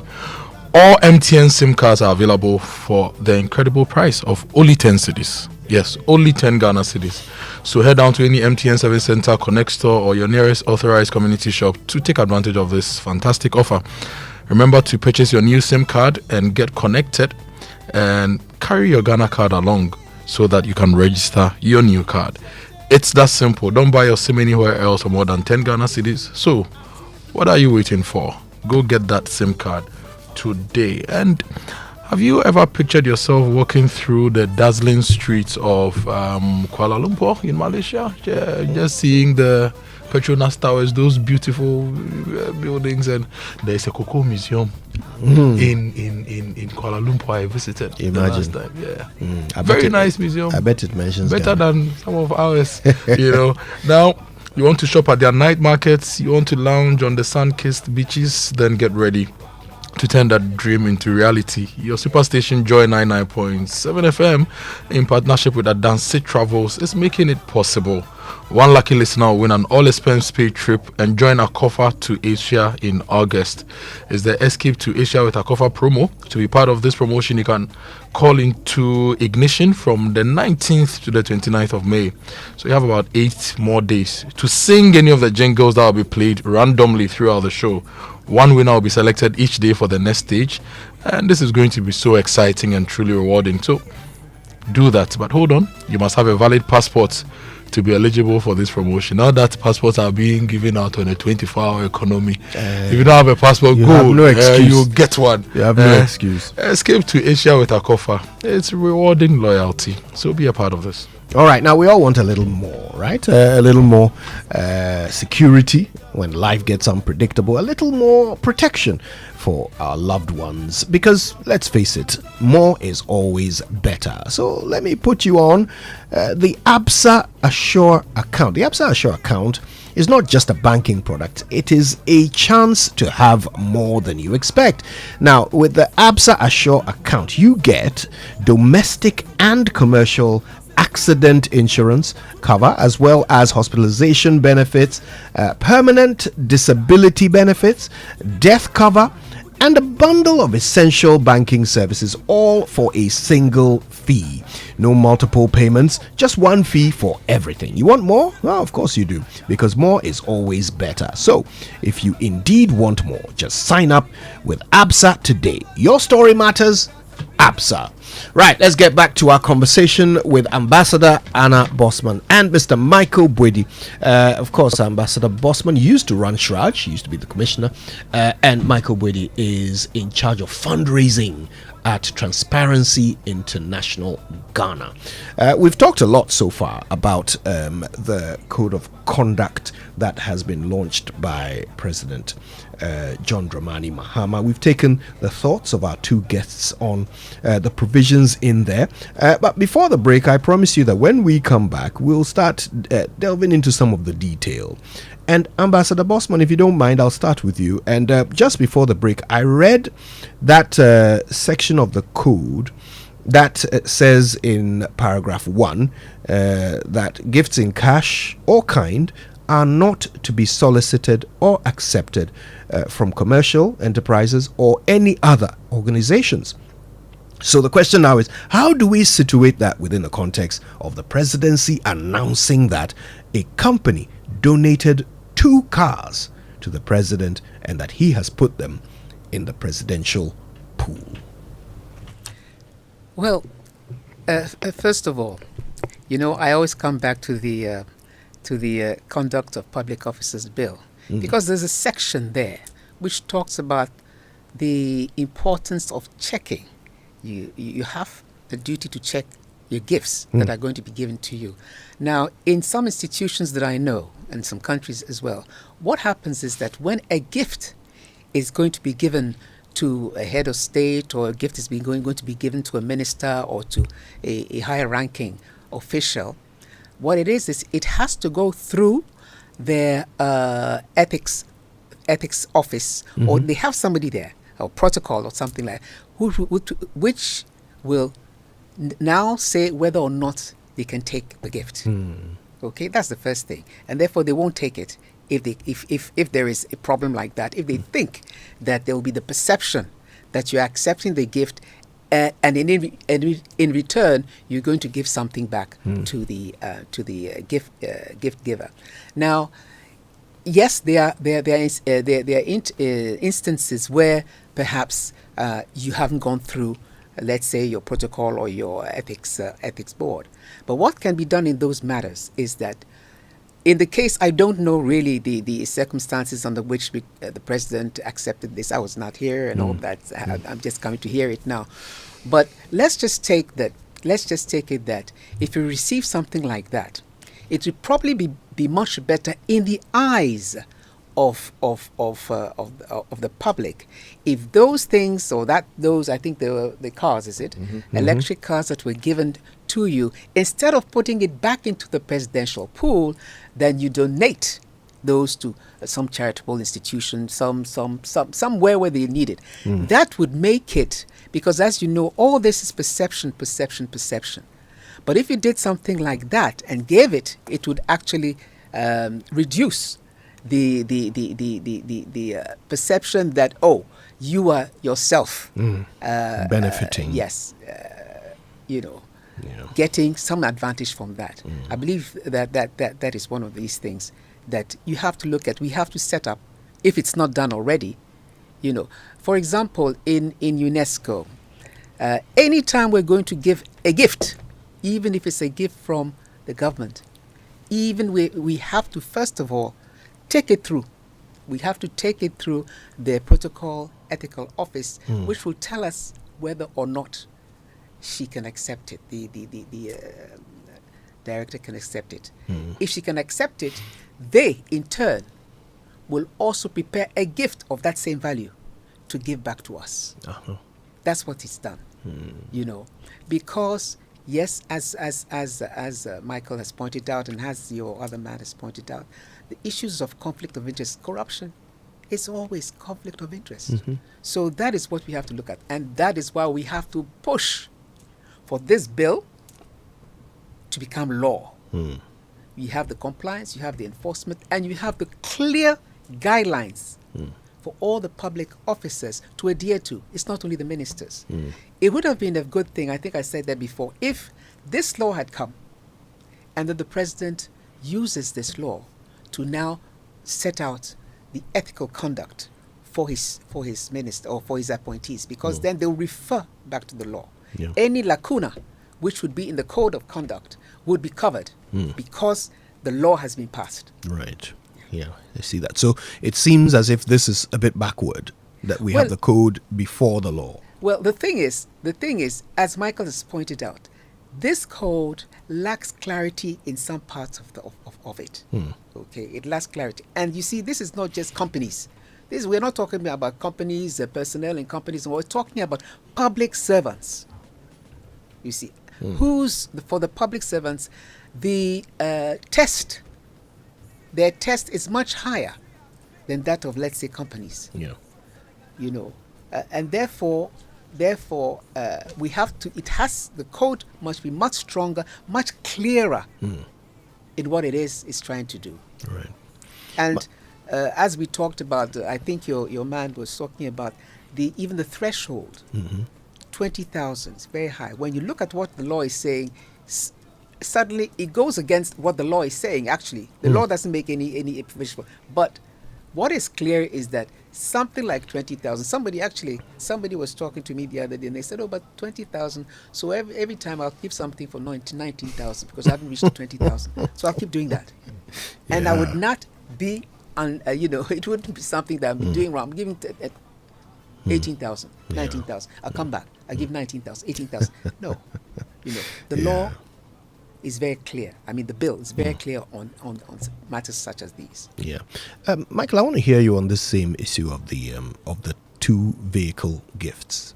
I wonder, does it actually violate even the president's code of conduct? Because first of all, it says in paragraph 1, don't solicit or accept any gifts. Then it says, even if you do, not more than 20,000. These are 2 vehicles. Certainly, they must be worth more than 20,000. So you give it out. Well, I think that on the lighter side, I'm surprised that anytime President Mahama is in office, people will give him gifts of cars.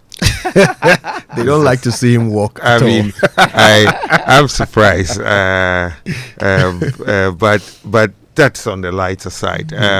But I think that the president accepting the 2 cars in the first place undermined his own code of conduct.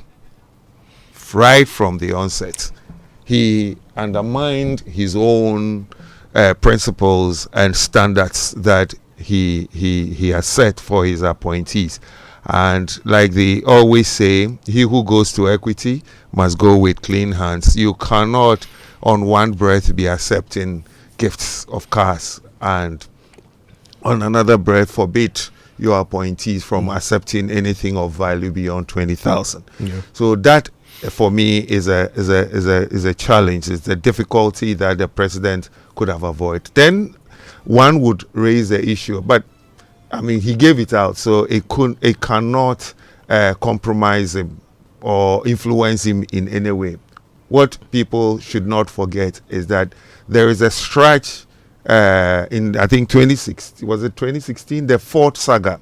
Stretch made some findings, and he said that the presidency breached the conflict of interest principle and the gift tax principle for accepting in ever. So there are lessons that exist that our leaders should have drawn from.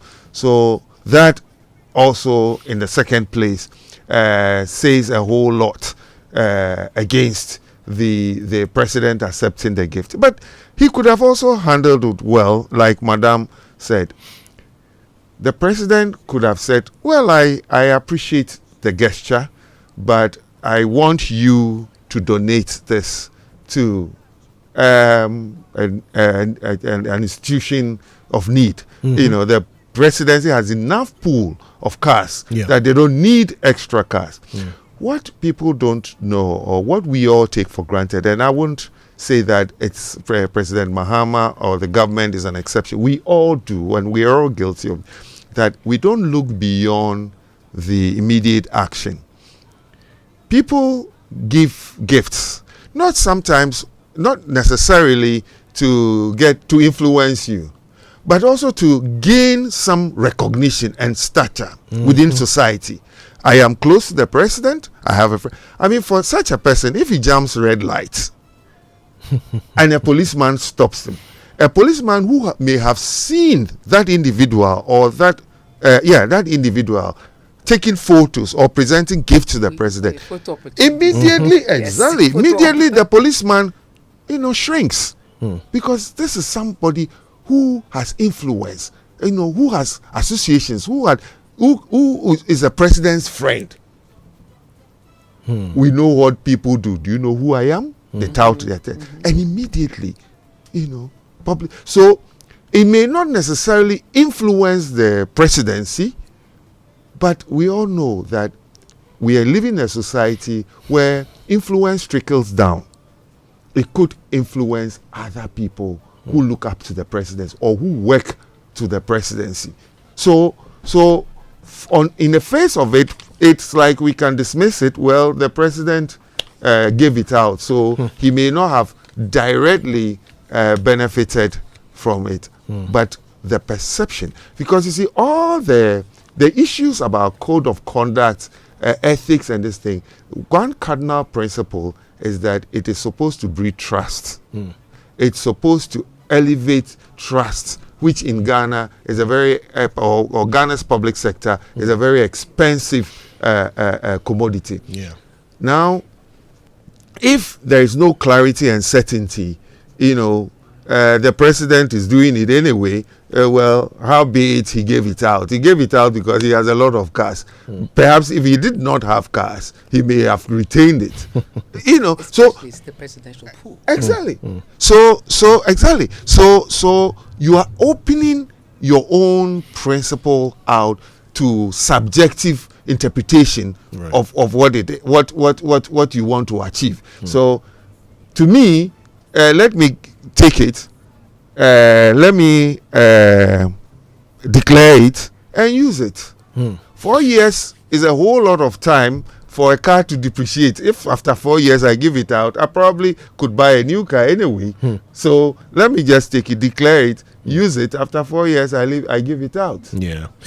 Michael, let me ask you this. I was asking before the break. Do you think this code should have been a bit louder on the rules around gifts that appointees can give? I think the starting point is that we should have come from the legislative point of view, which Madam had talked to, the conduct of public officers. Yeah. Now, the conduct of public officers, we would have drawn linkages to establish, so the issue of lifestyle audits, all of it would be, and the issue about asset declaration.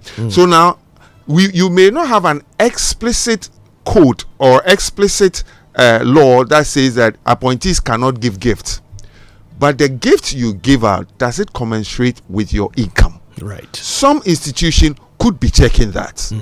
Some is, as we speak now, I mean, I'm sure you are alluding to the Sami Jemfi's gift. I'm sure the GRA should by now, if they are not already, on the tail of the recipient of the gift, for the gift tax to be paid. So if we have a law, then the law enforcement agencies now could link, so there is more comprehensiveness in the application of the statutes in dealing with corruption and other related offenses. But if you set up codes of conduct, it is weak. It doesn't. Who is enforcing the code of conduct? Is it President Mahama who is now going to be enforcing the code of conduct? Is there an office which is checking? Is there an office of accountability? Is it a chief of staff who is saying that, well, as part of your KPIs, we'll set indicators to mark and see how many of the codes of conduct have you violated? Are we going to have? And I always say that all the Article 71 appointees don't live in Accra, and therefore a lot could be going on beyond the reach of the presidency and the administration. And therefore you don't set up a framework that its enforcement becomes very difficult. As we have it now, we probably may not have averted our minds to how are we going to enforce this code of conduct beyond the people in Accra. But if you had a law, then the enforcement is in the hands of police people, is in the hands of, and we have SHRAJ offices in all over the district. We have police stations in all over the district, in all over the countries. So if we had a law enforcement agencies now take it from your intention and implement it. Right. The code of conduct, for me, I think it is very difficult and a hard sell when you think about enforceability. Okay. I think I'll leave the final word to Ambassador Bosman. And I guess what I'm wondering is, since we all seem to agree that a law would be better, would you still recommend any changes to the code of conduct itself to make it a bit more effective in the interim while we work towards having a law passed? What I would say, is I'm going to repeat it because I believe that the bill is ripe, is already ripe for passing. And if that bill is passed into law, there's so many things that have been written in the code which could be referenced by the law, would make it really, Michael, I wouldn't say that will make it, it would make it really not that relevant, I would say, So I think that the starting point should please pass the law. okay, please pass the law. Because I believe the points that Michael has put out right now, with the weakness, let's say the lacunas in the code, will make it very difficult for our president to be able to really enforce it in the way that and manner which I think he intends to do. It will be very difficult. Very difficult. Yeah, very important point made there. Yeah. I think it's a great place to wrap this up, and I thank you both so much for your contributions to this conversation. I wish we had more time. There's so much more we could have touched on. I think certainly. Michael would like. Can I? Michael, we have 30 seconds. Yeah, go ahead. Very well, thank you. Okay. I think that whilst we all push for the Code of Conduct of Public Officers Bill, I think that the draft and the bill as we have now should be brought out for and subjected to more reviews, because there are critical things that we need to insert. The issue about shifting burden of proof. So you talked about the recipient and the giver, and if we could review the law and then shift the burden of proof so that we can have unexplained wealth order also inserted somewhere, I think it will enhance the issue of the Conduct of Public Officers Bill and other Code of Conduct. Thank you very much. Critical. Thank you, Michael. Thank you. Thank you. Ambassador Bossman. What a pleasure it's been to have you both in the studio on this one. And listen, Corruption Watch is not just done by us, it's done with you. So in our own small way, we can all help in the fight against corruption. Here's how you can interact with Corruption Watch. On social media, on Facebook, we are Corruption Watch Ghana. On X, formerly Twitter, we are at Corruption Watch. Or at CW Ghana, okay, or you can just type in Corruption Watch, it should come up. On Instagram, we are Corruption Watch _GH. On YouTube, we are Corruption Watch Ghana, and our website, as always, is cdd.org/corruption-watch-Ghana-CW. It's a mouthful, but you'll find us. On our phone numbers, of course, the hotline is 055 22 000 33. It's the same for WhatsApp, okay? 055 22 000 33. Our email address is sm@cw-ghana.org. And in all of your posting, use the hashtags Wanamoni and Ghana Abre. All right, those are the hashtags.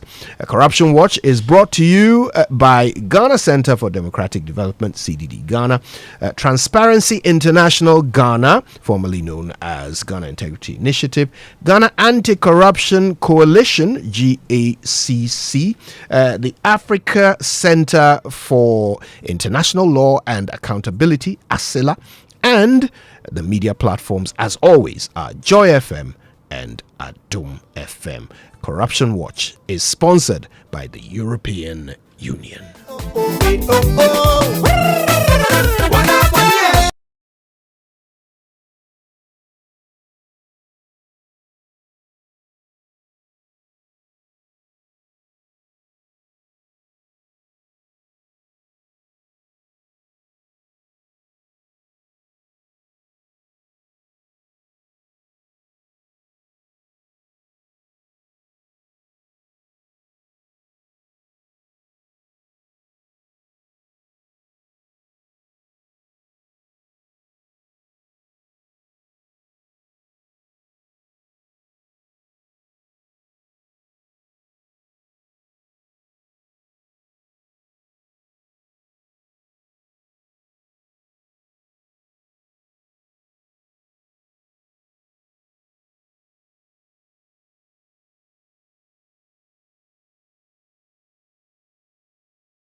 some joy in the morning on the Super Morning Show.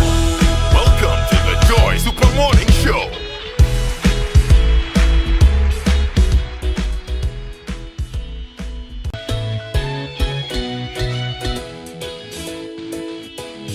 Wake up to joy, joy, joy.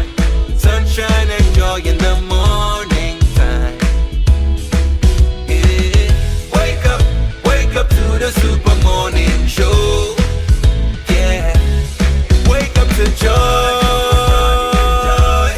Joy in the morning. Yeah. If you're turning on your radio, go for some joy in the morning on the Super Morning Show. Welcome to the Joy Super Morning Show.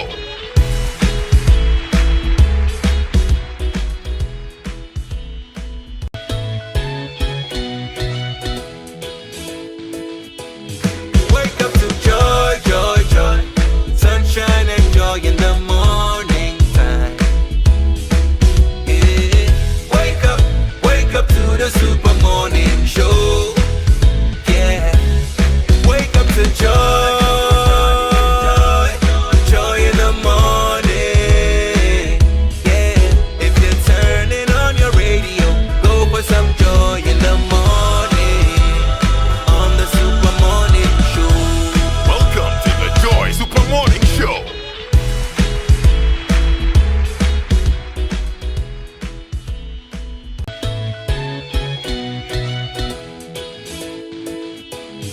Wake up to joy, joy, joy.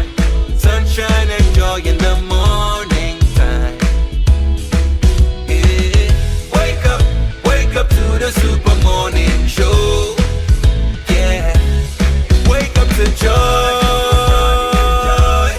Joy in the morning. Yeah. If you're turning on your radio, go for some joy in the morning on the Super Morning Show. Welcome to the Joy Super Morning Show.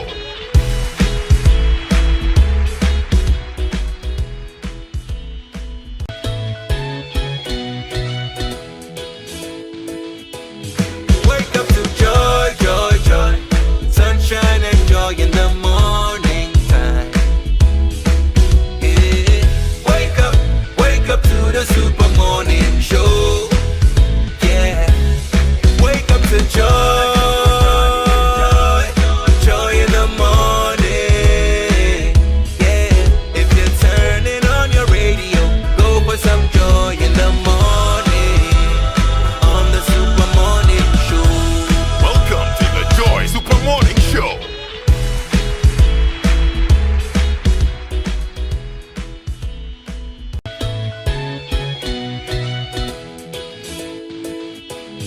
Wake up to joy, joy, joy.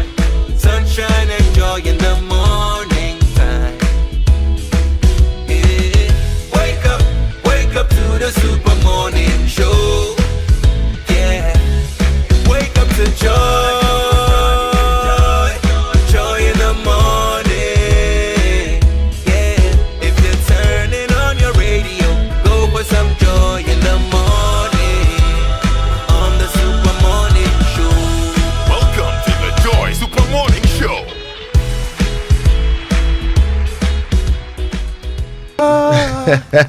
Reminds me of something Jimmy Cliff might have said, you know. Yeah. I like this new Samini. Yes, and it's ringing, ging, ging, ging, ging in my head. It is indeed. Hey, I've got this crazy song and it's ringing in my head. So what you are doing is you are giving us your version to compare to his. No. Miss Samini is one of my favorite. And this Sticks and Locks EPD actually a champion. About reggae dia, we Bob Marley Fiona, o de Samini Shimwa. Oh my God. It's the Super Morning Show on Joy 99.7 FM. Now, this season, Unbelievable is yours to own with DSTV. All right, with so much content on offer, you are spoiled for choice. So get unbelievable local entertainment with House of Clue, Shaka Ilembe Season 2, and Nigerian Idol Season 10, all on Aquaba Magic. You can also watch unbelievable sporting events from the Premier League to the Champions League, La Liga, Serie R, Formula One, tennis, and more. Laugh along to unbelievable edutainment for children like Paw Patrol, Bluey, SpongeBob SquarePants, and experience unbelievable international shows like Law and Order, Lioness, Special Ops, and of course Suits LA. So what are you waiting for? Just stay connected by dialing *759# today and own the unbelievable DSTV, your home of entertainment. So looking to fast track your investment process, then take advantage of Ghana Investment Promotion Center's that's GIPC 24-hour premium service designed to speed up investment registration and approvals. Once you submit all required documents and pay, your registration, certificate renewal or quota application can be processed in just 24 hours. Yes, you heard right, in just 24 hours. So no more long waits. Just premium service designed with you, with your business in mind. For information on how to leverage this premium service, visit gipc.gov.gh or call 0200 11 22 04 or 0200 11 21 17. Kindly note that terms and conditions do apply. And Joy News proudly presents the top 10 impact makers, are extraordinary individuals transforming communities through education, health, girl-child empowerment, and innovation. From after-school programs in Kisiman to mental health advocacy in the Ashanti region, through to solar in the Upper West region, clean water projects, inclusive education, women's empowerment, and more. These are the true agents of change in marginalized communities across the country. Catch their inspiring stories on Joy News as we honor the selfless individuals reshaping lives one step at a time. The Joy News Impact Makers Awards is brought to you by McDan Foundation, Empowering Futures, Building Communities, Gold Key Properties, Transforming the Landscape, MNC Group Global, Totally Reliant, German Ozone Medical Center, Alternative Therapy, Dental Wellness and Beauty, Latex Foam, your partner for life, Ghana CEO Summit and Expo, inspiring business leadership and economic transformation. And the Joy News Impact Makers Awards airs on Joy News, so catch it and let's honor and celebrate these extraordinary, or ordinary people actually, who are making extraordinary impacts in our life. All right, well, listen, don't you forget that KingdomStoreOnline.com has all the best quality office essentials, equipment, furniture, and stationery from Kingdom Books. You can pay via Momo across all networks when you go window shopping on the website. You can also then receive your products that you've ordered at your home or office in very good time. Now, if you live in Accra or Tema, that's free delivery for you. Terms and conditions apply at Kingdom. Quality and affordability are their hallmarks. So hello Ghana, are you ready to simplify your shipping experience? Introducing DHL Express, your go-to solution for all your international shipping needs, whether you're sending personal or official documents, gift items, paintings, cosmetics, clothing, dried fish, processed food, or importing from Asia, Europe, the UK, the US, or anywhere in Africa. DHL Express service makes it a breeze. All you have to do is to contact any of their main service points or individual outlets across the country, and your shipment will be processed, whether inbound or outbound, and with real-time tracking, you'll always know where your package is. It's that simple. Ready to experience the ease of shipping? Visit our website at dhl.com or call us on 0244 485 176 or 0571 137599 to learn more about our Express Easy service. DHL, excellence simply delivered. All right, well, it's been quite a show, hasn't it? Yes, and as we speak, there are people projecting the city to keep appreciating. Amen. Yes, and that is good. We're also told that AMA is still out on the streets. They are continuing the decongestion exercise they started yesterday, which is also good for people who work within the CBD. Okay. And the corruption conversation, Kojo, a lot has been running through my mind. A whole lot has been running through my mind. And, you know, we have Auditor General, we have FIC, we have SHRAJ, we have all these institutions. They need to really do a lot of work. Because from the way corruption is endemic in our country, if you are going to get things right, these institutions must do a lot of work. Lot of work. Our panelists really gave us a lot to think about. Okay, I mean, the fact that the code of conduct is not anchored to any law, right, it is such a weakness for it. Because in essence, look, if it was linked to other laws or even statutes, then what would happen is that you hear of somebody being given a gift, like a car or whatever, and immediately GRA can say, okay, come and pay your gift tax. And if you don't, then there can be legal consequences. Right? So that it's not all just some administrative soup that the president is stirring at his own discretion and deciding whether who has violated it and who hasn't, while he himself receives gifts from people and puts into the presidential carpool. So there has to be something to make it bite, something to make it stand the test of time and last beyond just this government or just beyond the people who fall directly under the thumb of John Mahama. Okay. And I just think that it's the time to pass the conduct of public officers bill. And for me, pass it. beyond receiving, we should look at how they are given. Right. That's it's also very important for me. We should look at how they are given. You would be there and you are told that so and so person has giving 20 tricycles to his constituents or to some people. The question we all should ask is, where do they get the money and the resources to do that? Are they also gifts? And if they are gifts from people to be giving out, how are we recording them? How are we harmonizing and rationalizing all these things? It's very important. And the fact that people who should be in public service or people who get into public service and within 4 years their lives gets transformed and they are doing big things and nobody is really drilling deep down to see where they get their money from. That's a problem for me. It's not just about the receiving, it's not the receiving, but if you are giving, then it means you have. Where did you get all those things from? Also, look, what is the toughest sanction in the president's code of conduct? That you get fired, right? It almost makes some corruption worth it.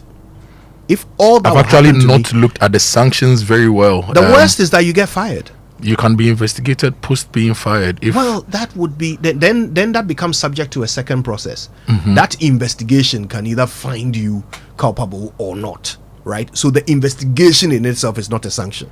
It is what may come out of it that is a sanction. The sanction, the worst actual sanction, is that you get fired, right?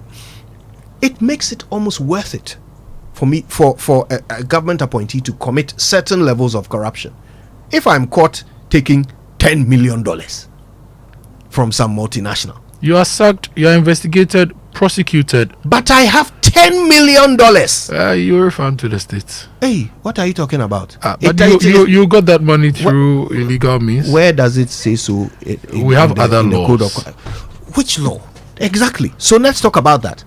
Which law would then force me to return this gift? Which law? That's my point. It almost makes it worth it for certain acts of corruption to be carried out, because the reward is so huge that it's worth getting sacked over. Readily, I cannot point out fired by the president. I cannot point out the law, the regulation to you, but Ghana is the Nyasemhwe country.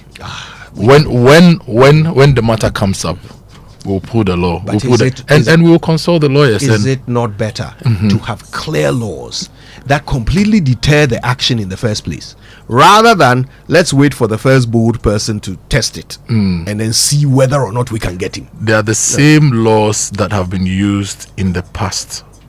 The laws exist. Look, unfortunately, I cannot readily pull those laws today. If say, for example, the energy minister says, "Oh, I was given a gift." Yes. By some IPP. By Kojo Yanson's IPP. Right. And it's later found out that his decision... Why are we going later? He's been given a gift. By the IPP. So he needs to go and pay $10 million. He needs to go and pay a gift tax on that. First of all, the code of conduct says... Don't take that. Don't take the number gift. one. So that means he should be fired. Let's work with gifts within the code of conduct and do the analysis from there. I am trying to explain why the code of conduct and the limits it provides are not deterrent. That's what I'm trying to say. So if someone breaks the limit and takes a $10 million gift, the worst prescribed sanction is that he'll be fired. Once he's fired, he has $10 million. Once he's fired, he can be investigated and prosecuted. Yeah, but that is not a sanction. It is a process. You want it to be explicit. It's a process. Of course. There must be a sanction for the fact that you've taken a gift that is far above and beyond what the code has limited you to. Now, if the code was a law, then there would be sanctions that go beyond just being fired. You see what I'm saying? So you would weigh that sanction, that jail term, against the $10 million and ask yourself whether you are willing to lose your freedom in my business for $10 million. In my business. If my staff misconducts themselves based on our code of conduct, I'll apply the sanctions within. If it's up to you being sacked, I'll sack you. Yes. But if there are further actions I can take, I'll involve the police. I'll involve the legal system. So does that mean that my code of conduct, it's not deterrent enough? Because at my level, I cannot take I cannot go the next step. Yes, because all the subsequent sanctions are subject to other institutions, right? But if you were operating with not just a code of conduct, but a law that says when you do this, this is the sanction, then the person himself is deterred. Because if the only thing he has to worry about is your code of conduct, he may brave it and say, well, to hell with it, let me do it and see. Like you said, let's talk about this more in the coming days. Thank you so much for listening to our show.